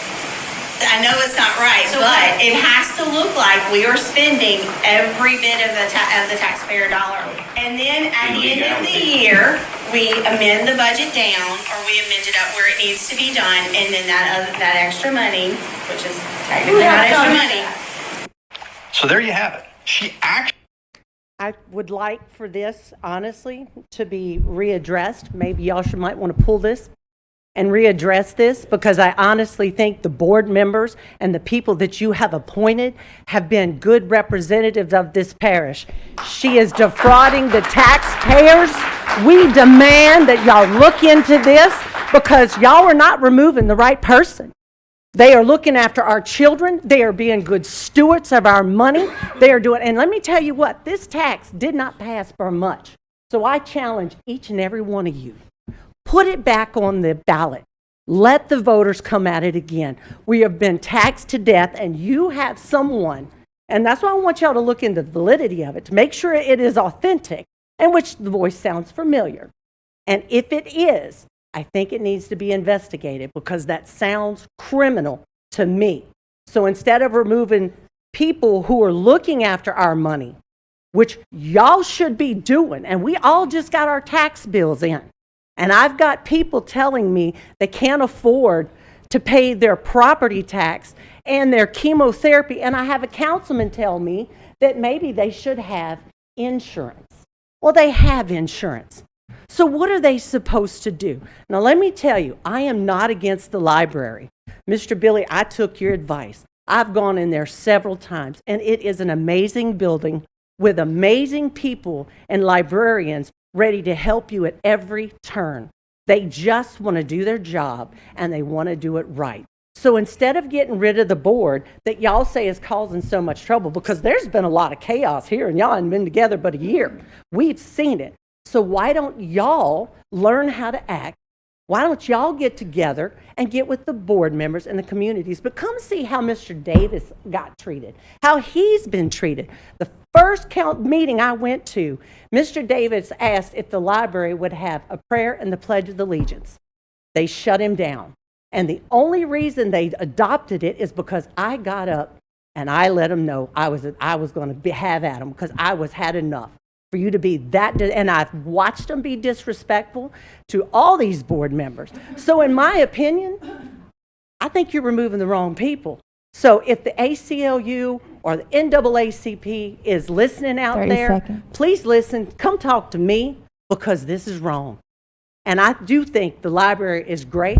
But as you can see, there's actually more money that could be cut. So if a library can be 20 run seconds. effectively and efficiently, why not let it do it? Thank you.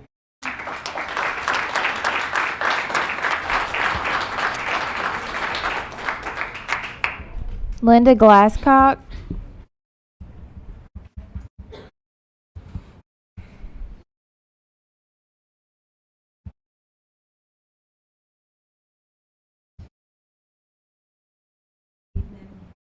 My name's Linda Glasscock. I live on Popular Street here in Livingston.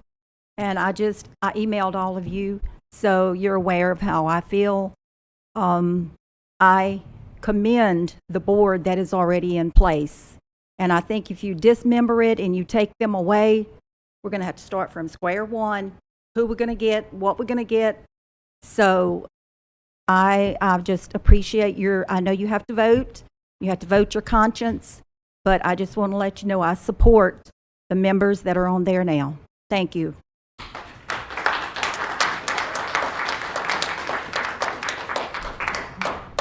Jordan Gonzalez.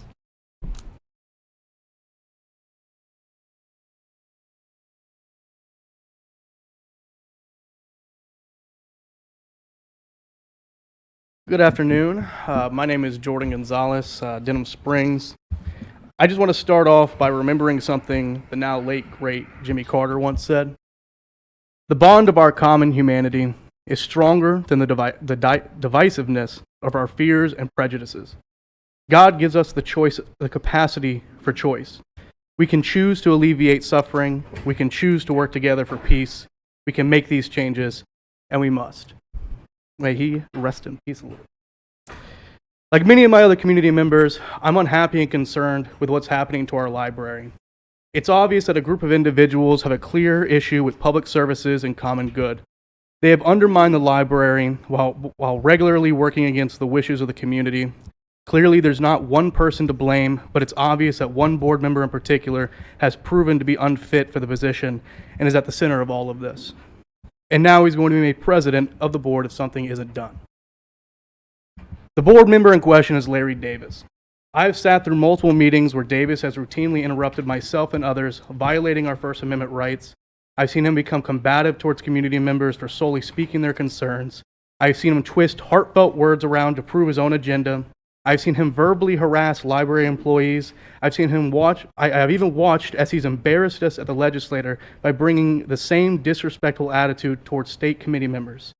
The budget issue is just the latest in the saga of nonsense, but it reveals the necessity for removing Davis. From the blatant disregard of the wishes of the community, the 5-slide PowerPoint that was essentially a wish list of things Larry wanted gone, to the outrageous statement made by him on an official government page that stated somehow everyone against him were just activists, which, even if true, isn't bad. After hours of public input, he treated everyone like we were entitled children and that the library is a privilege he could take away. All of these actions prove without a doubt that he should be removed from the board, especially when others have been removed for far less. The library is an amazing place. Ours is one of the best in the state. They get hundreds of thousands of checkouts and visits every year. And year after year, that number grows. The numbers prove that the library is a beloved institution, and anyone in charge of regulating it should always be aware of that. To serve the library is the privilege, one given by the people. It's a role that should be taken seriously and to heart. One should be qualified and devoted to maintaining and growing our library to continue to serve our diverse community. I beg you, please do the right thing. Do not give in to the vocal minority of hate that has surrounded the library. The community has your back on this. Remove Larry Davis and his supporters from the board. Work to reinstate the original budget Michelle created and get our library back on track to thrive. Do the right thing. Thank you.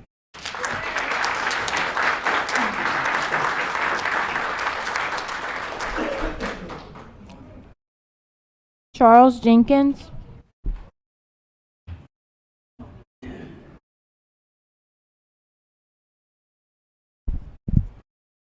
My name is Charles Jenkins. I live in Denham Springs.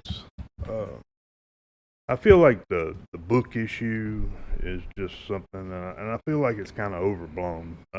There's things in place to remove books and stuff. I mean, so, and I want to say that this is 2025. There's the internet. There's only so much you can do as far as keeping certain things away from our kids. My main problem and the issue kind of is, this board. I don't know much about the individual members, but I did see that this Larry Davis makes statements that, that the library is a bottom thing. I'm afraid I don't feel that way. I feel that the library is one of the top things, and I'd prefer somebody running the board that felt the same way, that that they had an important mission and whatnot. I feel that this entire board, the job that they should be doing is to make the library better.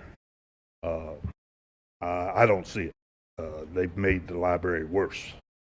The digital library and stuff, with the budget being cut, and that's an important, again, it's 2025.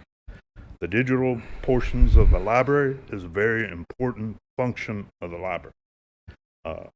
Today you can check out an ebook, and I love ebook. I love to read, and I don't even have to go to the library. I love the fact that we can go vote at the library, because a lot of elections I've missed because I just forget about it. So now I can go early vote, and I have a place to go. I don't want to see any kids programs being cut. Make reading fun for kids. Just the other day, I still subscribe to the paper, and I read where 1 in 4 third graders are in danger of being held back for low reading scores within the state. These programs are very, very important, and I'd just like to see the budget be redone. The people voted. They voted to renew the tax. They won. I did not vote for the tax. I voted against it. Mainly not because I don't support the library, it's because at this time, with everything that's going on, I think our taxes need to be controlled. So that's what I have to say.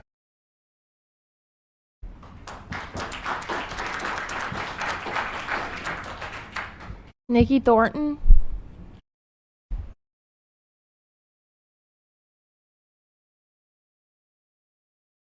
Hello, Nikki Thornton, Denham Springs, District 5.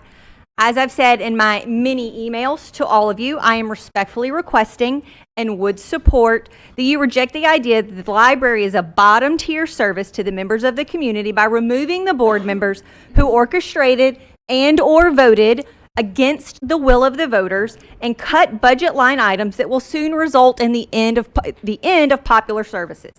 Additionally, I ask that if and when possible, please restore the budget line items that were reduced or zeroed out by the Board of Control and encourage good faith discussions of how to best utilize monies while preserving said popular services. Thank you for your time. Thank you.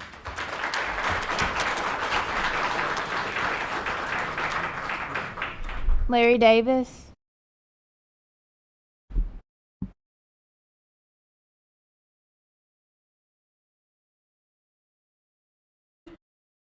Council, thank you. I first want to say God is good. And we live in a unique time. And our goals, as I emailed each of you, should be to unite. What me and my board colleagues did is something that was not done in 30 years. And my scripture tells me that faithful are the wounds of a friend, but the kisses of the enemy are deceitful. A friend is going to hurt you with the truth. But somebody who wants you to downfall is going to watch you go into oblivion. So for 30 years, there were people who served on this board who did not take due diligence to what they were appointed to do, which is scrutinize the budget. Now, my quotes are being taken out of context. This is a volunteer board, and we're being defamed over trying to do our job. Now, if we look at the truth of things, and if we look at how budgets and priorities are spent in a government, teachers, law enforcement, fire department, and first responders are essential services. When we met with the library director and her staff, our goal was to make the library a functioning system with as much money as possible so that when the day comes when our essential services need to collect more taxes, the library could survive that doom. And the voters would still vote to keep the library because it was affordable.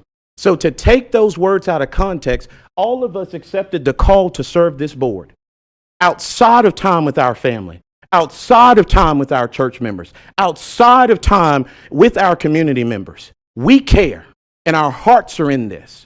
Now, it is our duty, no matter if we are on this board or not. We serve at the pleasure. We serve at the pleasure. But God is good, and we have an opportunity here to say, you know what? Let's unite around what's right. Let's not unite around lies and vitriol where people just defame you. And as an elected official, when you put your hand and take that oath, it says that you take the office freely, without mental reservation or purpose of evasion. That means that when you elect and say, I serve the people, you have a duty to do what God has convicted your heart to do, no matter the noise. Now, we have an objective here. Who do we believe in? Our Creator? Do we believe in truth over lies? Or are we going to allow noise based on people who were not in the room with us? We were not presented facts. We were not presented contracts. We were manipulated and we were lied to. And I will not stand while taxpayer money is spent illegally. Thank you for your time. And once again, we serve at the pleasure.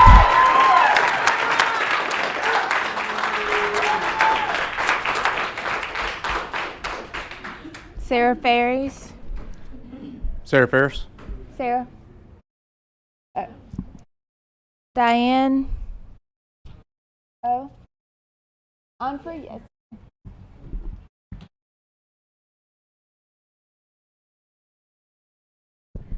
Good evening.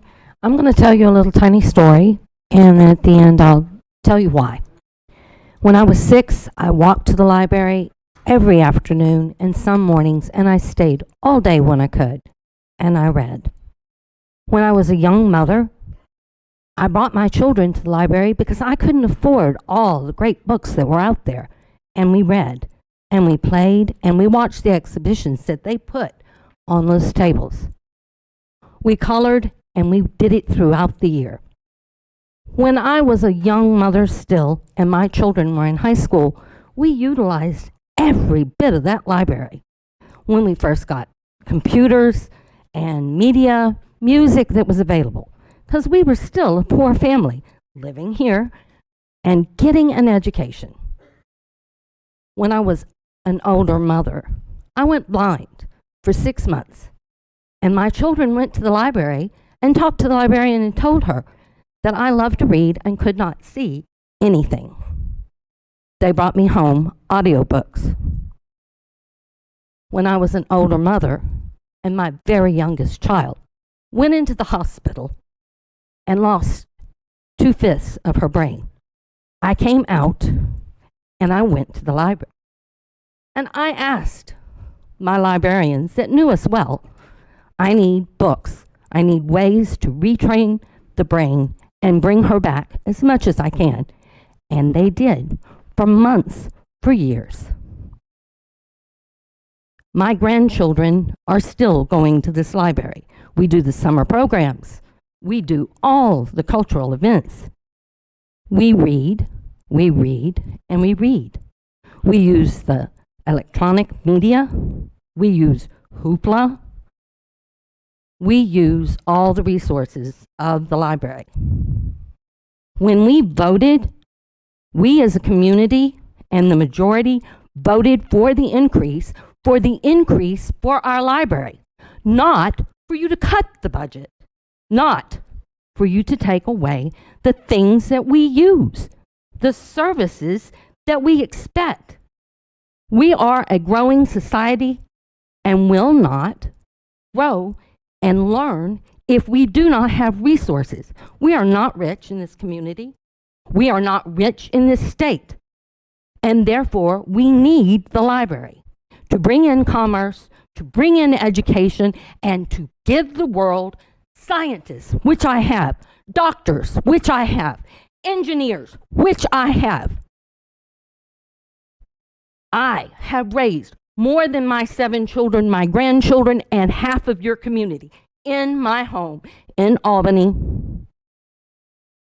And it didn't make any difference what that child was. We went to the library. Summer, winter, fall, and spring. We voted for the library. Nobody voted for you to cut the budget. Nobody voted for you to put an all secular board. Nobody voted for you to take away our place of education. We still need this library. We still need all of these libraries because we need more doctors. We need more engineers. We need new bridges. The library is where we start. It's not where we end. It's not how we keep our society going.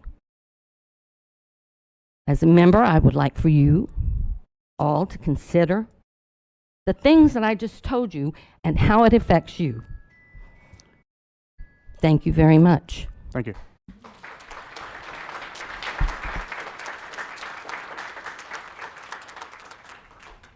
Jamie Sandifer.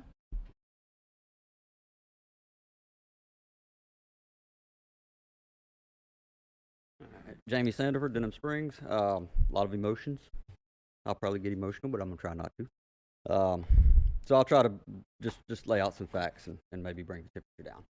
First of all, the budget. I have both copies of the budget here, the one that was presented by the library director and the one that was amended. The amended budget that was passed increased the library's budget from 2024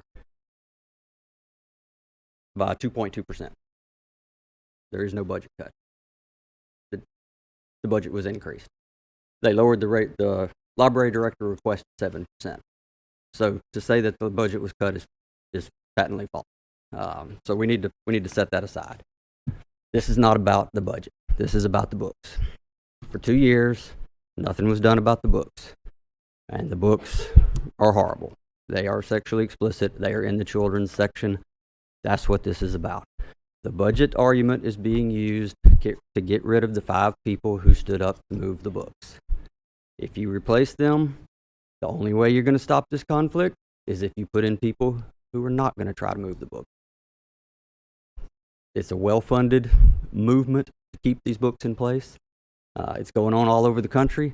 Parents everywhere are getting fed up with it. They're going into public meetings. They're reading from the books. They're getting arrested and kicked out because they're reading the books in public, but they're somehow okay in the children's section. This is about the book, guys. I mean, I don't know what else to tell you. These are the only 5 people that have stood up for the parents and the children in the past 2 years. And now you're talking about removing them. So,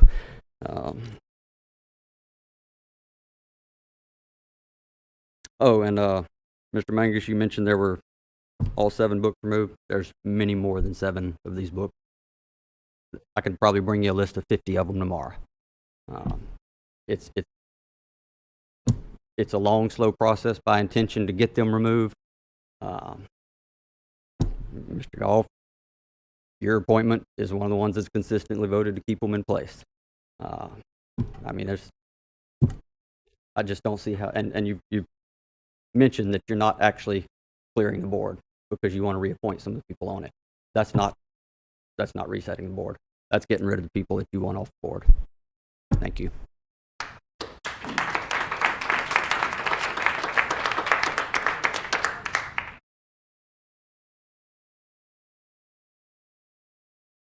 All right, is there anybody else that would like to speak? You, sir? Yes, sir. Yes, sir. Clark Forrest, 30147 Forest Lane.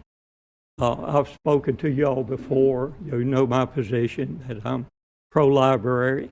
I'd like to rebut Mr. Davis's remarks that no one ever contested the director's decision in the past As you know, I served from 2017 to 2020 on the library board, and I often differed with Mr. Tyroff over the operation of the library. Fortunately, it never made the news.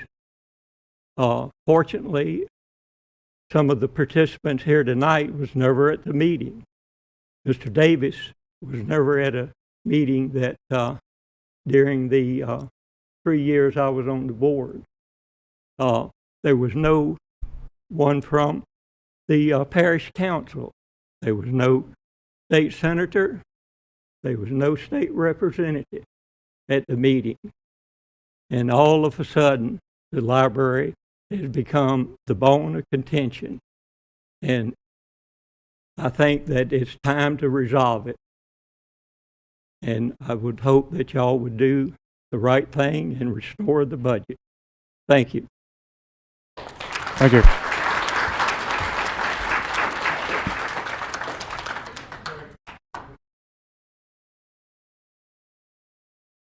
Mr. Trey, if you put your hand up, you want to come up and speak, right? Mr. Trey, you had a card and you put your, is that Trey Cowell, right? Yeah, I'll go ahead, yeah. I wasn't going to say much. I think y'all know where I stand. And I think you're making a big mistake if you don't table this thing. There we go. Is that better? It's on. It's on. All right. So, I've talked to several of you. You know where I stand, so I wasn't going to say much tonight.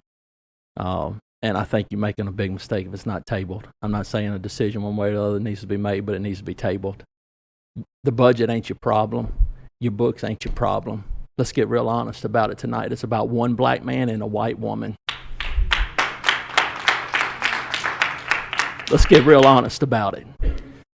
You got two people doing something as citizens that actually the citizens of this parish want all of our elected officials to be doing. And then all of a sudden when they start doing it, the hate gets spewed around here. Anytime a citizen wants to get involved, hate starts spewing around here. I'm talking about all, everywhere. That's what it's about. A budget can be amended. Y'all know this. Y'all know this. This ain't rocket science. A government budget is a living document. The books, yeah, they're there. I appreciate the name recognition, Mr. Goff. But if you take the board out, you're taking your bookman out. See if somebody around here wants to challenge a book in a purple shirt. They don't. It's sinking. It's sinking. So I'm just going to say, y'all know, again, this is why I didn't want to speak. I need to go sit down because of the emotion of the situation, but I'm just telling you, it needs to be tabled. You need to hold tight. Let the people fix it. Let your board fix it. You're the council. Fix it. Say, hey, lift the agenda. Somebody make a motion. Put hoopla back on the budget for the library.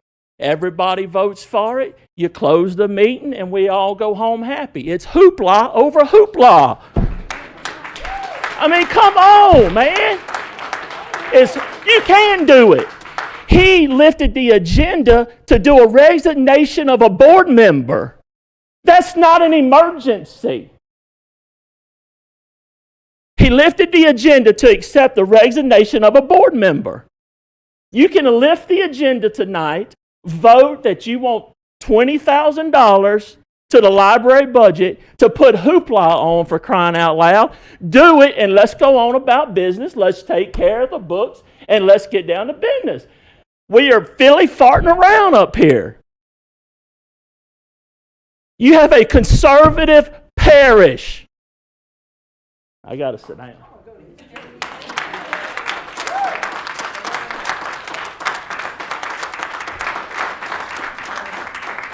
Is there anybody that hasn't spoke that would like to speak?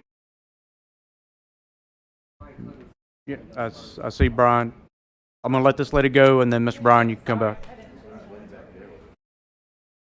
name is Okay. Mandy Jo Pickering. I live in Watson, District 2. I just want to first thank you, Mr. Ricky, for putting this on the agenda. And I know that you have not made this decision lightly. I have had multiple conversations with you and several other members on this board about the library issues. And I appreciate all of your time to hear me and to take this seriously. I do want to take a minute to just speak as a resident who loves to read and as a parent who has kids that love the library. I bring my 2 kids. We live in walking distance of the Watson branch. So if I'm a little partial to that branch, that's why. But the millage for 2024 was at 7.53. I looked at my tax document when it came in recently. For me, me and my husband own approximately 2 acres in Watson. That cost us right at $195 for the year for the library. Okay, that's what it worked out to be. According to my library receipt, me and my 2 elementary school children consumed over $10,000 worth of content from the library in 2024. That's the receipt that I get at the bottom of my card for me and my 2 kids. And so I just ask you, as a library lover, the people who work there, they're trying hard to do their job. There's been a lot of bad talk about the administration of this library. I personally think that Director Parrish is doing a good job, and she's also just trying to do her job, and she's just a citizen as well. She didn't run for office, and so I can't imagine how she must be feeling if she's sitting at home watching. I think there was a lot of very negative, very 15 rude seconds. commentary about her. And I just ask you to restore the services that we all love. Thank you. Thank you.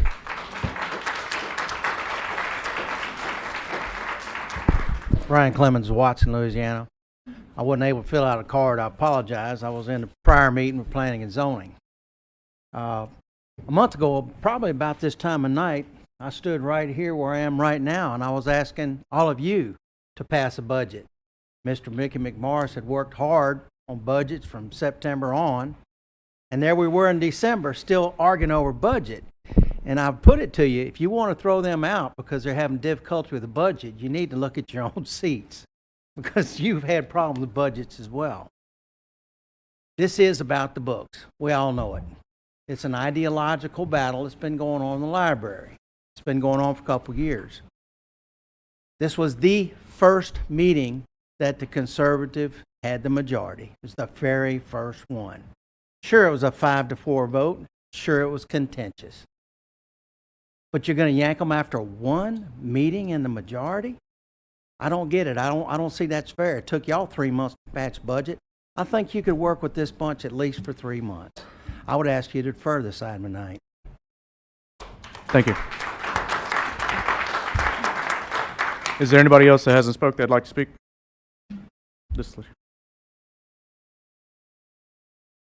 Do I give my name and address? My name is Carla Messina, and I live off of Tate Road in Denham Springs. I would like to speak today about all these issues going on and all this contention going back and forth and the proper role of government. Okay, I also would like to speak that I do support the library, but I also would like to make it very aware Pull your mic that down. this is not a Christians against the library issue. So sorry. I will speak up. Yep. Let me pull out my Sicilian. So I would like to say that this should not be Christians against the library. I am also a very strongly devout Christian, probably more stringent than a lot. Like, I don't drink alcohol, I don't drink coffee, I don't drink tea, I don't go shopping on Sundays, all this kind of stuff, okay? I'm very devout in my religion. However, I understand that our country was founded on the freedom of religion. The proper role of government is to protect people's freedoms, okay? So, why do we have things like murder against the law? Okay, people have a right to express themselves and choose their actions, yada, yada, yada.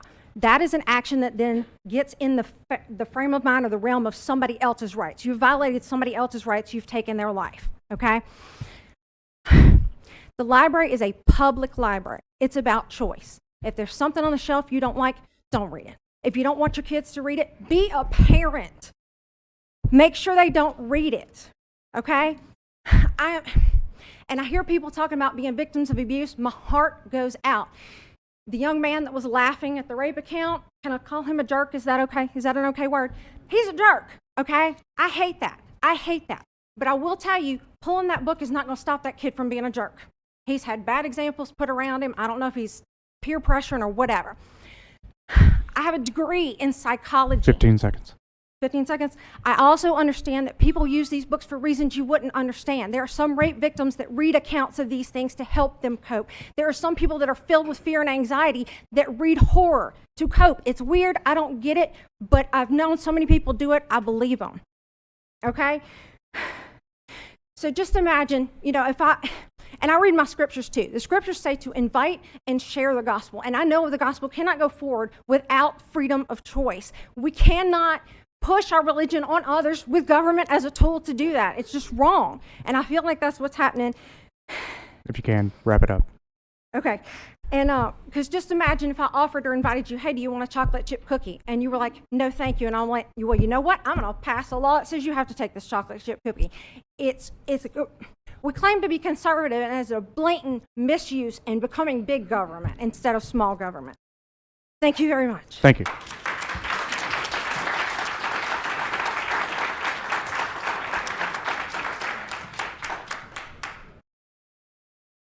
Hi, good evening. My name is Tori Emo. I'm from Watson. Lean down to the mic. Pull it down some? Yeah. Okay. Yeah. Or talk louder. Talk louder. I will talk louder. Tori Emo from Watson. I wanted to provide the council a little bit of context surrounding the vote on the amended budget, some things that y'all might not be aware of.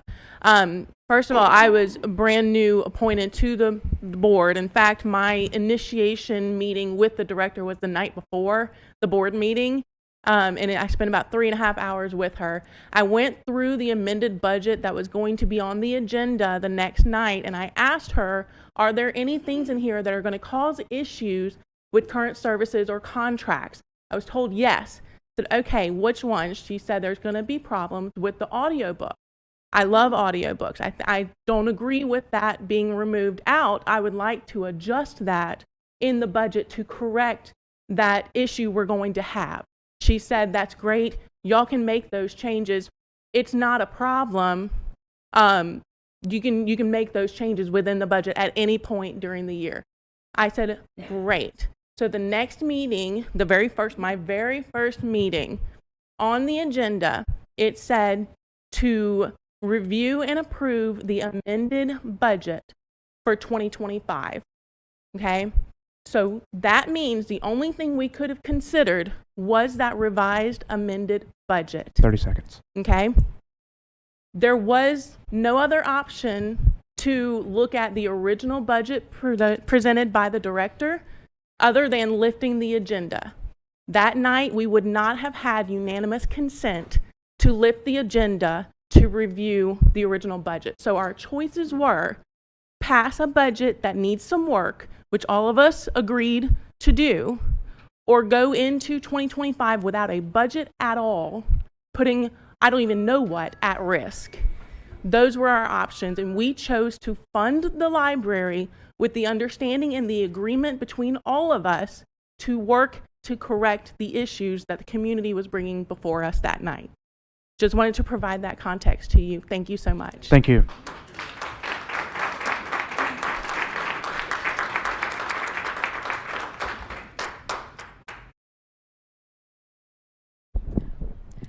Good evening. I'm Holly Hughes, Denham Springs, Louisiana. I want to speak to 2 points. Now, like everyone here and outside of this room, I have my personal opinions on the board members. I am so sorry to disappoint you because I'm not going to talk about that. I know you're sad. So this is the thing. I am absolutely in agreement with a reset. We are way too far in the weeds to do anything with what we've got now. With what we've got now, and it's not about any particular board member, it's just done. So I'm in agreement there.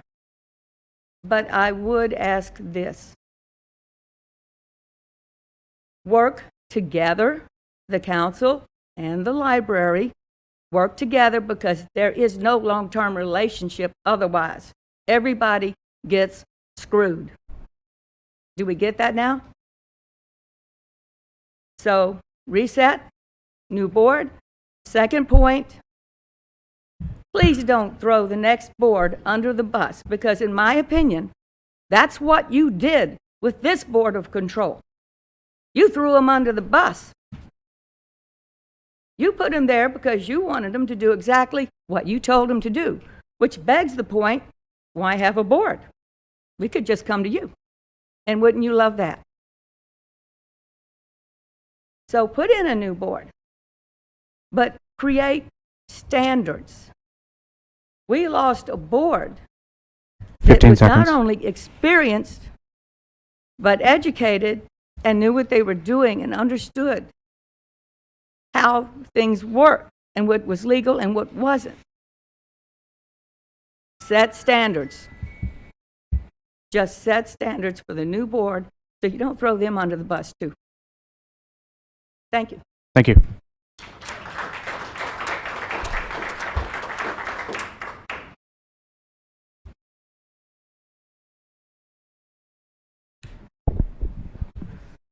Hello, I'm Bob Seals, 8419 Cecil Drive, Denver Springs, but actually Watson, Louisiana.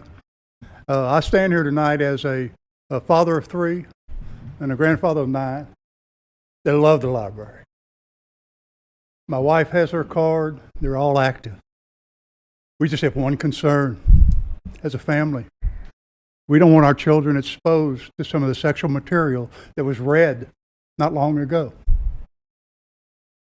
That's all. We want to protect them. Parents' rights say we should be responsible.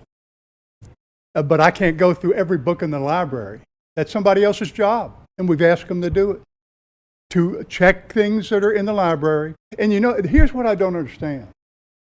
If you use data analytics and you look at the library, all the books you've moved because they're not the appropriate books, and you find out what authors they are, and you build a database to select and monitor and be sure that those folks end up in the right area. You could have done that 2 years ago when this issue, or more, when this issue started. Why are we still reading books like we had to read the other night in order to get them moved? Why? The procedures, the policies, the things that we say work, are they working when that happens? Then my kids could go in and see that? I don't want to pay taxes for that. 15 seconds. 15 seconds. Okay. I don't know what else to say. The one other thing I did have is when the budget was cut from 10 mils to 7.53, where was the noise? Where was the noise? Okay. Right now, there's still money in the budget. It's only been parked in surplus until they can see some contracts and make some final decisions. So where was the noise in? Why was it raised? Huh? It seems like it might be about 5 conservative board members getting in to really deal with the books. Thank you.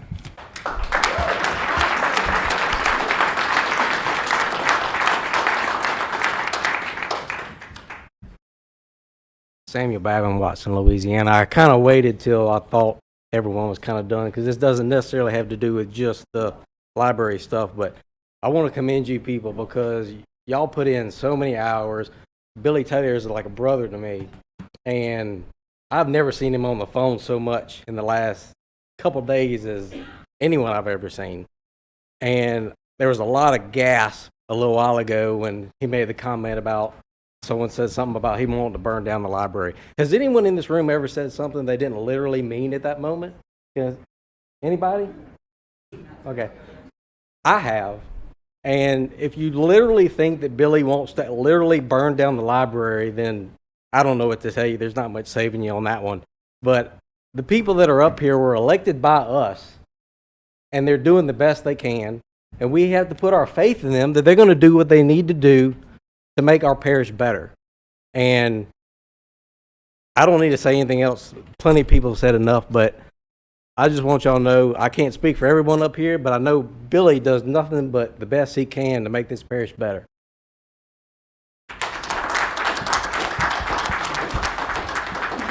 Thank you. Is there anybody else that'd like to speak? Okay. Two more, and that should be it. That's it. Anthony Vance, Burgess Road, District 3, Mr. Taylor's district. I'd just like to stand up here in support of those board members. They stand here and get criticized and, like a few other people have said, thrown under the bus. They are doing what the majority, they keep saying they're the majority. 22% of the parish turned out to vote. Even if, say, the other 75%, 78% turned out, I would be willing to stake everything that 60%, had it been on a presidential election, would have voted no and turned this down. Furthermore, this is a living, breathing document. As many have said, Mr. McMorris stood here multiple times telling you that there's no way you can nail it down exactly. You're going to amend it. You can amend it every single meeting if you choose to. Furthermore, the things that are being cut, most of them had $0 spent. Some of those line items, if you have conversations with those board members, have said they have been rolled under other umbrellas. They're still there, whether you see it or not. Ms. Michelle stated that some of the contracts were ending, some of those things were going away, but yet she's not going to stand up here and say that she told them things. You got a few people that are putting out stuff, and then the majority of those people are parroting everything else that's being said. Hence why you heard almost identical speeches from, I don't know, 7, 8, 10 of those, the other side. So I ask you, I implore to you, stand your ground. You were put in by us. It was a groundswell, just like it was with Trump winning, that changed people. Mr. Taylor, there was a groundswell that got a long-standing councilman removed, and you voted into that spot. Thank you. Thank you.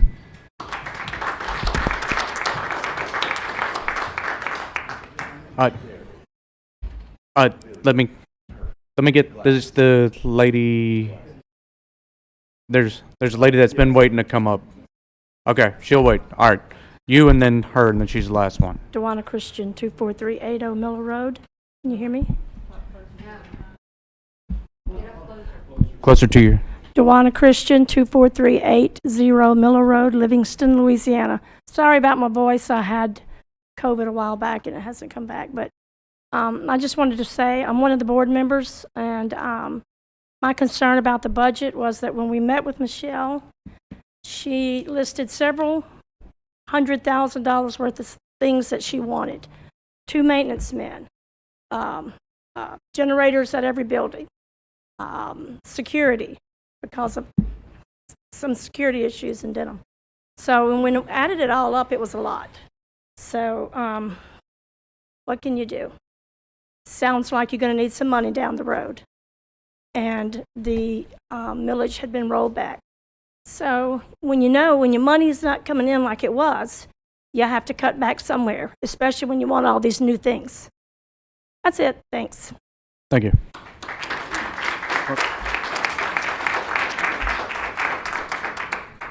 The best for last. I won't need the microphone because I talk real loud. I would have gotten need your here name sooner, and but I'm parked over by the courthouse. Can I get your name and address? Oh, Arita Hogue. I'm a retired. I need you to, ma'am, address me, please. Address this. Retired person from Livingston Parish Library. Okay. I retired in May. Worked there for almost 21 years. Loved it. Well, let me tell you a little bit about childhood. When I was growing up, my mother sewed clothes for us because we couldn't afford to go out and buy clothes.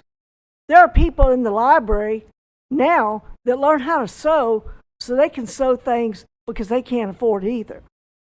My grandmother, she crocheted things because she couldn't afford things for her grandchildren.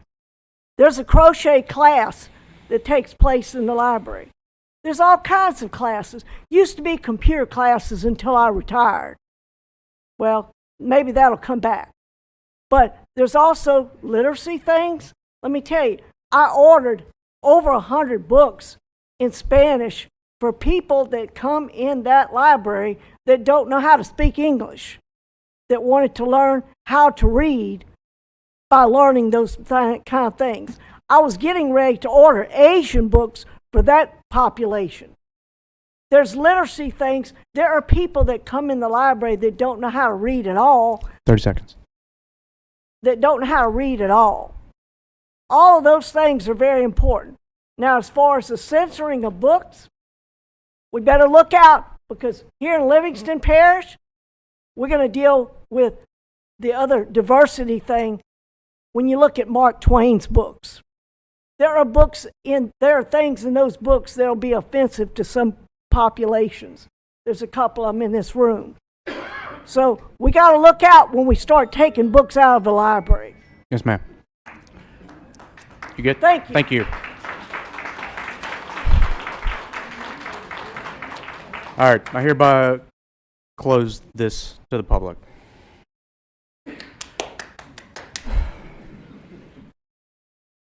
Our turn.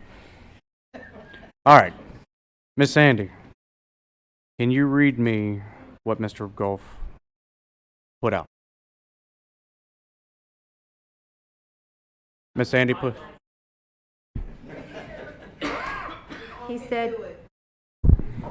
He said that he would like to remove the entire board, all the members off the entire board of the library board, the control. And we got a motion from Mr. Golf and a second by Mr. Mangus. Yes. Okay, council. In an orderly fashion, who would like to go first? Go first. I've only got. Sorry about that. I forgot. So 3 things, and I don't think the guy that said it is here anymore, but I know his last name is Ballard. He mentioned something about the 4 board members associating there he is. Associating with Valerie Hodges. You aren't even sure that some of the board members that you guys don't like didn't vote for Valerie Hodges, so are you going to try to annex them as well? That wasn't a question. So I also went to Valerie Hodges' Christmas party. Valerie Hodges, I took a picture with her at my inauguration. This is a blatant attack on 4 conservative library board of control members. I removed one and put a conservative in there, and everybody's up in arms. Dean Coates put Dewana, everybody's up in arms. Or who put no, you put Summers. He put Summer, everybody's up in arms, and everybody's upset, and it's just no matter who we put on there, if it doesn't go with what you guys want, you guys are always going to come back at us as if we're supposed to only adhere to what you want. When Jeff Landry was elected, he put in a conservative administration. You have got a conservative council here. And I'm sorry that upsets you. And I'm not only saying it's my time. It's my time. Thank you. Sir. It's my time. Thank you. Sir. It's Mr. my Ballard. time. Thank you. I gave you yours. Mr. Ballard, Thank you. please. Have a good night. So again, I'm not saying that our board members are only supposed to be looking out for conservative values, but again, these are conservative council members who appointed conservative board members. And then secondly, I want to say regarding the agenda item, Mr. Ricky Goff has been hot and heavy regarding the millage for the library board. He's been at the meetings discussing the budget with the library board meetings. And it's just, I don't agree with this agenda item because now that the budget has been cut, Mr. Ricky now says, well, we'll just wipe the whole board out. I just don't agree with that. I'm going to continue to keep my board appointment because I respect Tori Email and she is new. And I have no problem with her making the decision that she made. I respect Larry Davis and the hard work that he's put into it, although some may disagree. And I respect your decision and your opinions. But again, that's all I have to say. I'm I'm going to keep my board appointment, and I hope you guys support her because she really is a phenomenal board appointment.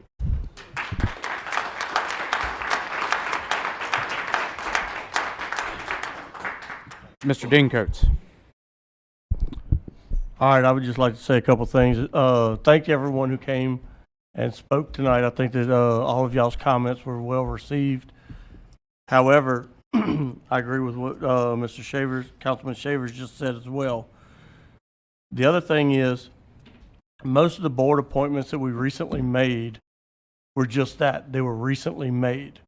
And someone made a statement earlier that who hasn't said something or made a mistake? We've all made mistakes. Okay. Now, I think the one thing that was not really displayed here tonight is the fact that this board has tried to go back in a special meeting in order to correct this deal. That was not brought up tonight, but that did happen, and they were rejected going back into that meeting. So they were willing to reinstate the budget, which is what everyone's here to discuss. Okay. And they were denied that opportunity. So y'all need to take some things into consideration. Things aren't always as they appear in this arena we call politics. Okay, so keep that in mind. The other thing is, because they are a new board for the most part, there has to be some finesse with that. Why can't we all just unite and help the board get through this rough patch that they're in? They're already trying to correct it. So why don't we try to unite and come and assist them and mentor them and try to help them overcome that obstacle?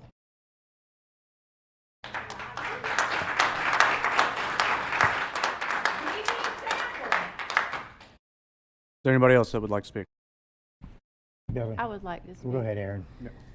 Ms. Sanford. Okay, so I echo some of what Dean said. So pardon me, I'm sorry, I was taking notes the whole time y'all were talking, so I may echo some things that he just said. In no way was the budget cut to defund or harm the library in any way. This whole thing, there's been propaganda and untruth fed to the public. That is the radical left way. Please stop listening to that. The board, it's my understanding the board did not cut hoopla. Not only did they not cut it, they didn't even know what it was when it hit the internet. It hit Facebook, and they were given the numbers to keep the ebooks and audiobooks going, and they did exactly that. Somehow it got blamed on them. Let's see. They learned on Facebook it was cut. That's my understanding of it. I have talked with quite a few board members.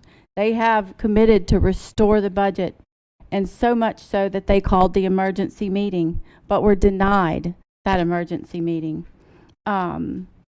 People, why can't we just, when you get on a board or you're on a committee, it takes a little while to acclimate in. It's hard on a board or a council or a committee for a whole new swipe. And I don't agree with you, Mr. Goff, that you singled out, I think it was John and Ryan's appointments, that you would like to see their appointments remade. I don't think that was a fair thing to say there. Hang on. They deserve a chance to fix this. They do want to work on it, and they have been working on it. And just let the record show no one has ever said censor or ban. No one has ever said that, and that has not happened and will not happen in a Livingston Parish library so far as I know. I've been a part of that. Nobody has ever said that. But you say you want to move a book, and you automatically get accused of censoring and banning. Is that some sort of buzzword to try to cause chaos and discontentment? Should we lift the agenda to amend the budget right now? Can we do that? Ms.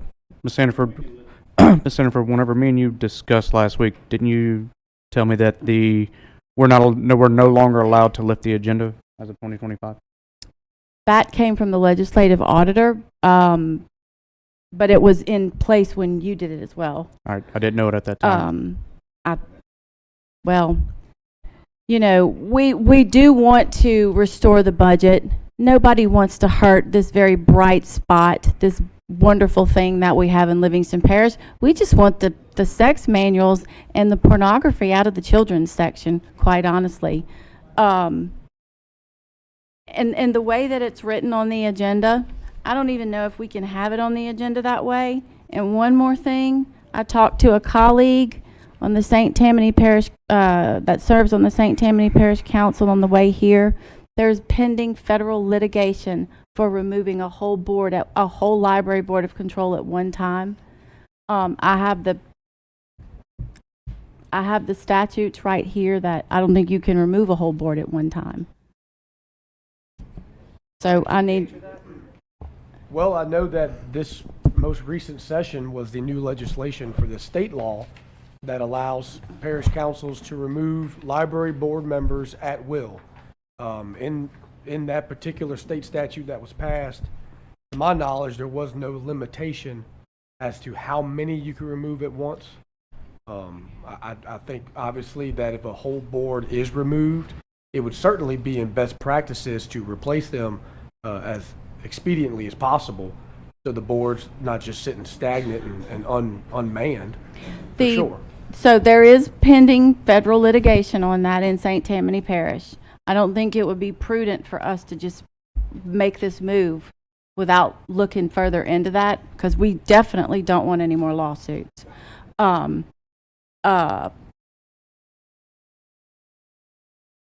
I would like to make a motion to indefinitely postpone. I second that. So we have a substitute motion to indefinitely postpone, and I have a motion by Mr. Ryan Shavers. Second. Or a second by Mr. Ryan Shavers. Ms. Sandy, will you call for the vote? Mr. Coates? Yes. Mr. Shavers? Yes. Mr. Mangus? No. Mr. Wascom? No. Mr. Taylor? No. Mr. Watts? No. Mr. Goff? No, ma'am. Mr. Erdy? Yes. Ms. Sandifer? Yes. 1, 2, 3, 4, 5 has failed. Mr. Chairman, I call the question. We've kept these people here. It's now 8:35. I call the question. Okay. Ms. Sandy, will you call for the vote? Sorry. This is the vote for what Mr. Ricky Goff put into the remove the entire board of control of the library board of control. Point of information. Let's just say I didn't want to keep my board appointment, or I did. Could I table my individual appointment, a reappointment? I would say that that's a question for Brad. The motion is for all the board members. Correct. So there would have to be a substitute motion excluding your board. No, like remove my board appointment, but my reappointment, if I wanted to table it, hold off on it. You just, from what I understand, you just don't make one. From my understanding, that you would just not make one at this point in time. Yeah, I don't think anybody's asking anybody to make your reappointment. They are. My intent is that if and this some of you might be, but I don't think it's necessarily required that you make it tonight. Perfect. Thank you. But I wouldn't wait much longer. The board needs a quorum. How are we going to get their resumes, letters of recommendation, and vet them? Have you done that? Does everybody You don't have to make yours.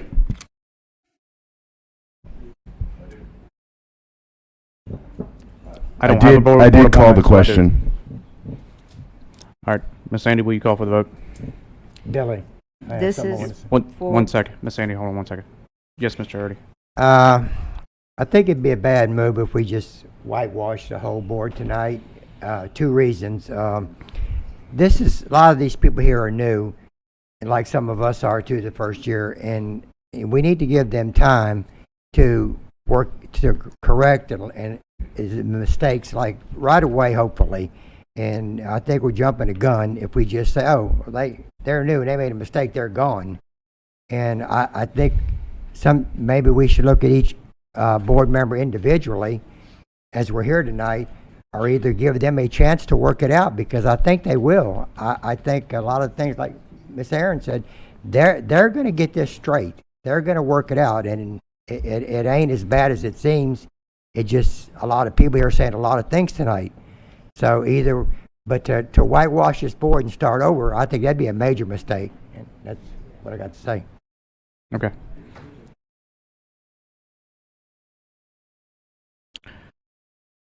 Ms. Sandy, we call for the vote. Mr. Coates?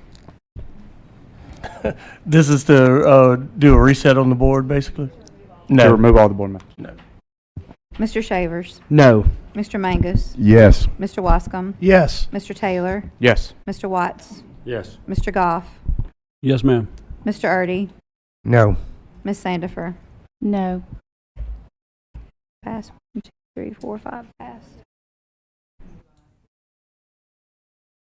So that passes. Yep.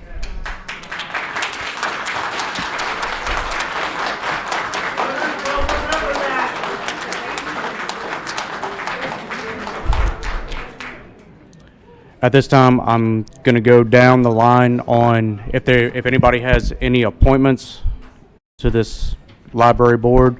I'm going to start off with District 1, Mr. Lonnie Watts. Yes, I have one. Oh, Miss Becky Howes Morgan. Miss Becky Howes Martin. Do I have a second? Second by Mr. John Mangus. Ms. Sandy, call for the vote.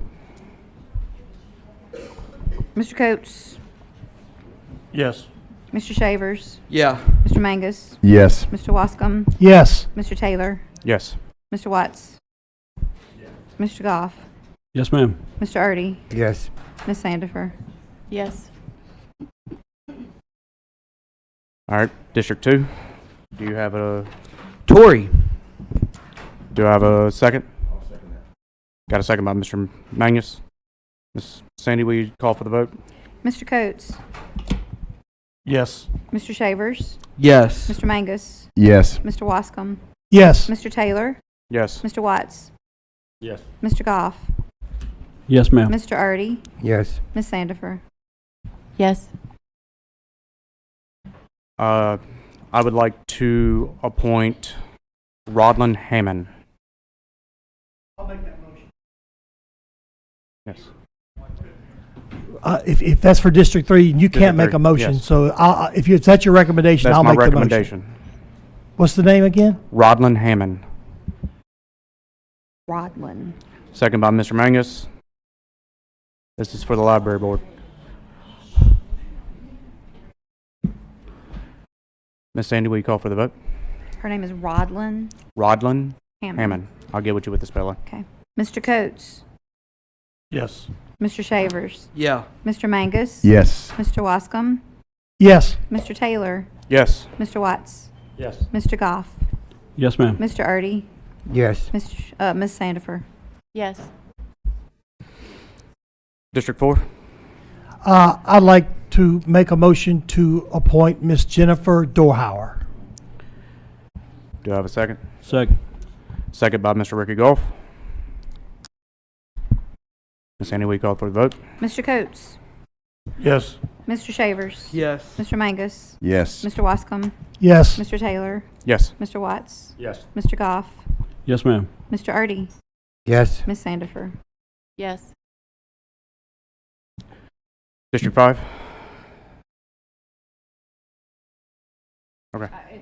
It's a big deal, and it is a state law. We're supposed to be naming these appointments when their expiration dates are and when how long their terms are, and they have to be staggered.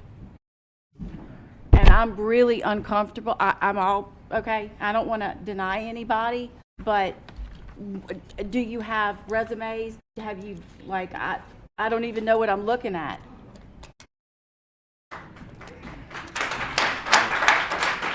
You don't have to name someone at this time, though.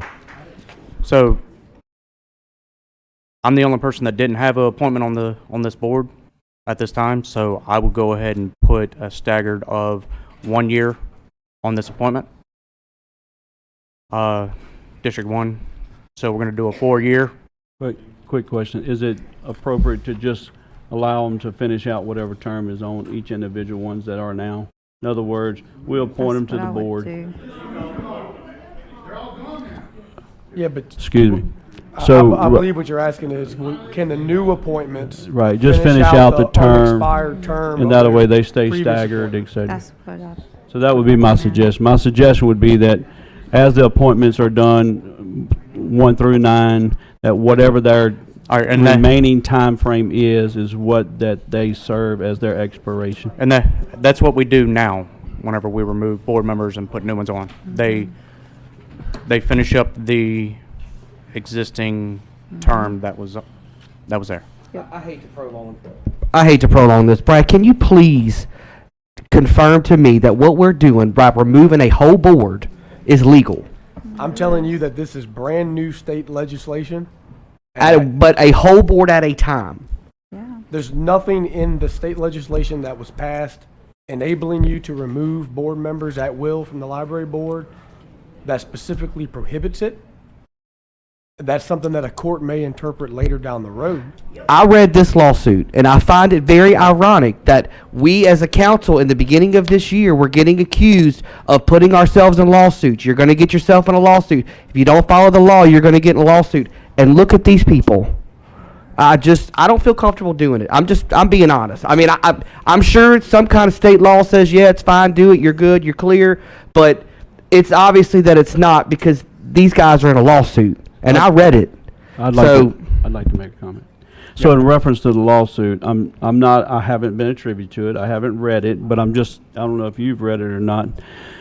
But it sounds to me probably that this particular lawsuit is prior to the legislation that passed in the state. Because the state gave us the ability to change any board member at any time at will, is kind of the way it states. Now, previous to that, you should have had cause to remove someone unless they finished out their term. If they finished out their term, then you can replace them, with whoever you wish. But if that's the way the board was set up from before, and then they removed everybody, they're removing everyone and did not allow them to finish the term. And the way it is now, you have a term, but you're at will because of the new state law. I'm not 100% agreeance with the new state law, but it is what it is. So The new state law just says that you can remove at will, but you've got to go back to revised statute 33-14-15, section A and section C. And, it's a lot of legal speak, but the tail end of it says, however, no parish or municipal authority shall abolish any entity pursuant to this subsection if the creation of that entity is required by law. And it is required by law to create the library board. But Didn't by remove it, removing though. board members, they're not abolishing the entity. The library board still exists. Okay. It's just the seats are being replaced. I do know that federal lawsuit, And I wish that would have been brought to my attention so I could have time to review it. wouldn't it be prudent to just table this whole thing until we know better? Because it is in federal court. I'm asking you. I don't want to get sued. No, it has not. I just spoke with the St. Tammany Parish Councilman on the way here and to confirm it, and he said no, it absolutely is still in litigation. Okay. In addition to that, Mr. Cassio, how does this correlate to what happened to Mr. Erdy? Because we were involved in a lawsuit with that, and we were told that the agenda item was not specific enough. However, when I look at this agenda item, it seems to be less specific than what Mr. Erdy's was. This is dilatory. We've already voted on it, and Mr. Shavers has already appointed a person back. I on get that what you're board. saying, Mr. Mangus, So, but rushing let's through finish this is not the way to Well, do it. we're trying to get Seems like a elected to be legal opinion, leaders. sir. We're trying to get a legal opinion from Mr. Cassio. We already did it. Let's do the meeting. But, Mr. Cassio, please answer the My question. understanding was that the difference is this new state legislation that allows library board members to be removed at will. where with the tourism board, that wasn't the case, is my understanding. Now, with the tourism board, it was a open meetings law violation because of the way the agenda item was stated. And this, Ms. Ricks, Judge Ricks came back and said that the agenda item was not specific enough because no one knew who was being removed or who was, in that case, who was being removed. And this says multiple, it just doesn't say anything about name. You know, that was the case that Mr. Moody had handled, that lawsuit, so I can't tell you the specifics about it. I'm gonna be honest with you. Well, we need to know because we don't want to get sued. I don't want y'all to get sued, believe me.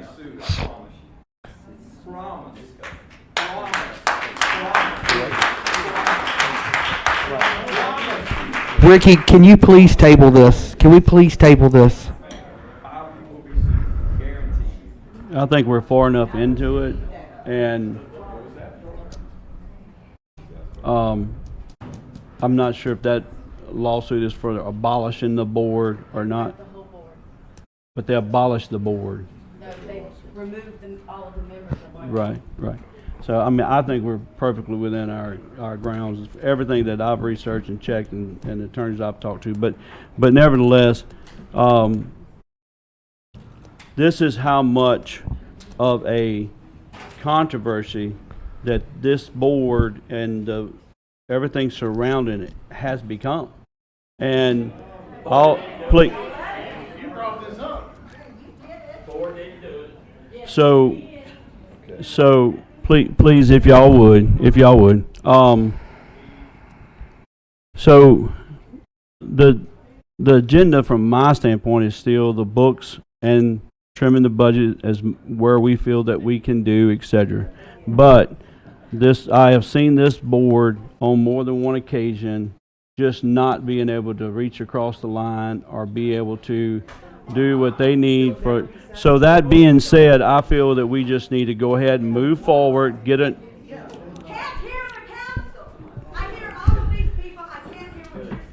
Thank you, ma'am.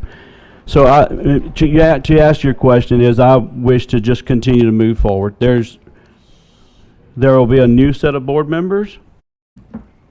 Appoint who, the like persons or whatever that you feel that was your representatives on there before.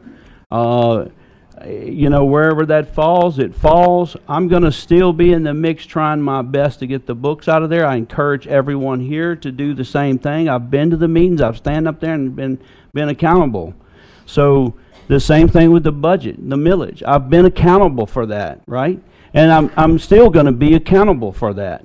All I see, though, is I see a board that just can't seem to move forward. And when I thought we were, when I thought we were moving forward,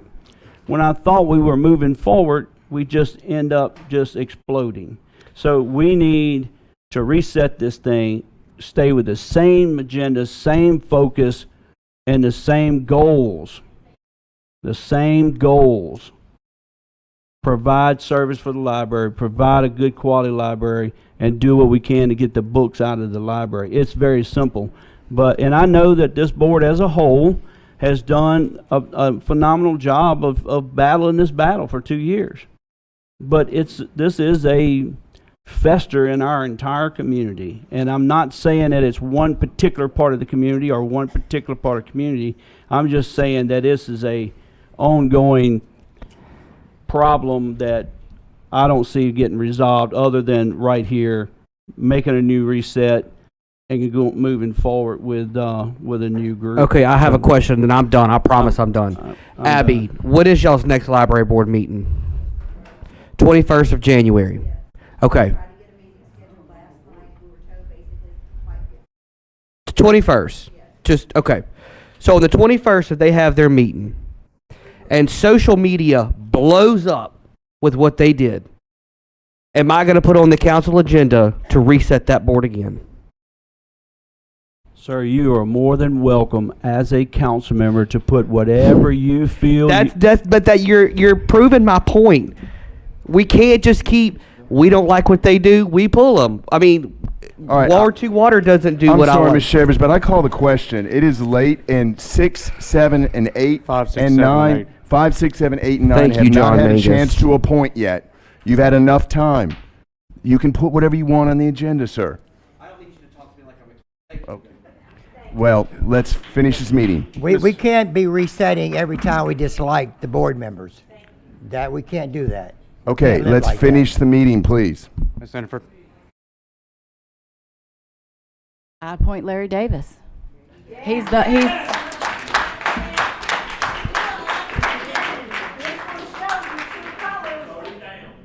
I second. Excuse me, that is unacceptable.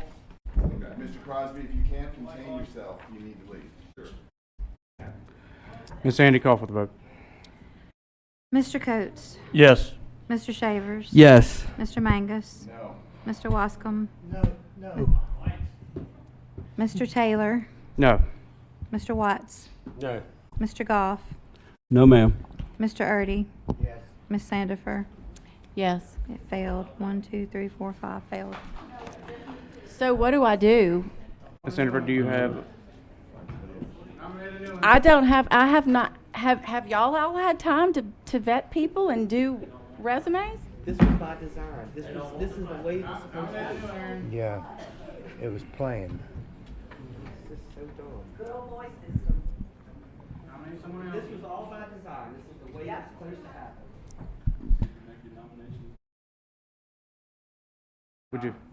would you like to make a nomination next meeting?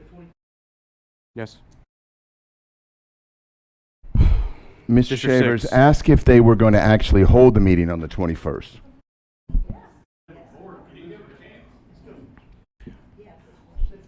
District 6. I nominate Sheila Goins. Sheila Goings, Yes. do I have a second? Mr. Golf has a second? Has a second? Yes. Ms. Sandy, call for the vote. Mr. Coates? No. Mr. Shavers? No. Mr. Mangus? Yes. Mr. Wascom? Yes. Mr. Taylor? Yes. Mr. Watts? Yes. Mr. Goff? Yes, ma'am. Mr. Erdy? No. Ms. Sandifer?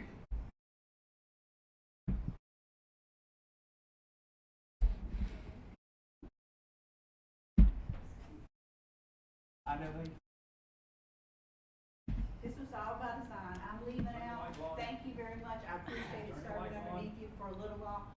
I can be all the way up to last week. Lawsuit.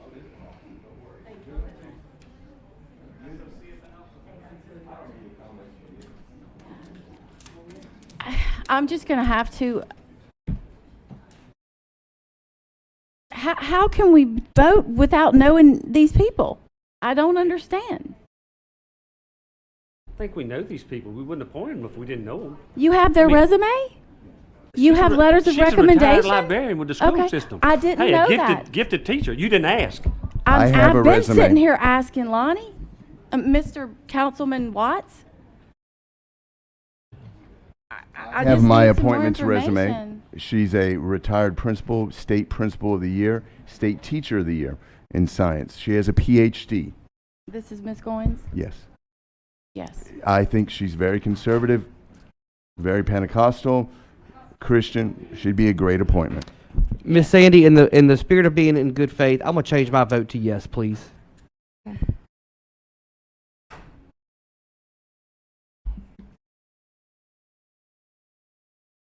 Ms. Sanford, did you? Said yes. Oh, okay. Thank you.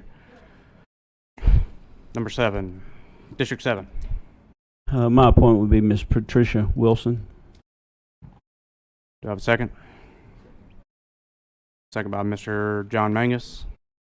Ms. Sandy, will you call for the vote? Mr. Coates? Yes. Mr. Shavers? Yes. Mr. Mangus? Yes. Mr. Wascom? Yes. Mr. Taylor? Yes. Mr. Watts? Yes. Mr. Goff? Yes, ma'am. Mr. Erdy? Yes. Ms. Sandifer? Yes. District 8, Mr. Dean Coates. Ms. Dewana Christian. Do I have a second? I second it. Ms. Sandy, call for the vote. Mr. Coates? Yes. Mr. Shavers? Yes. Mr. Mangus?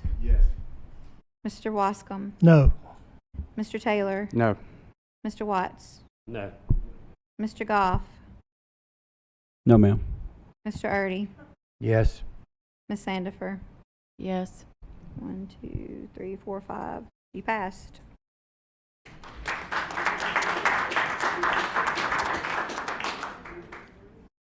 District 9.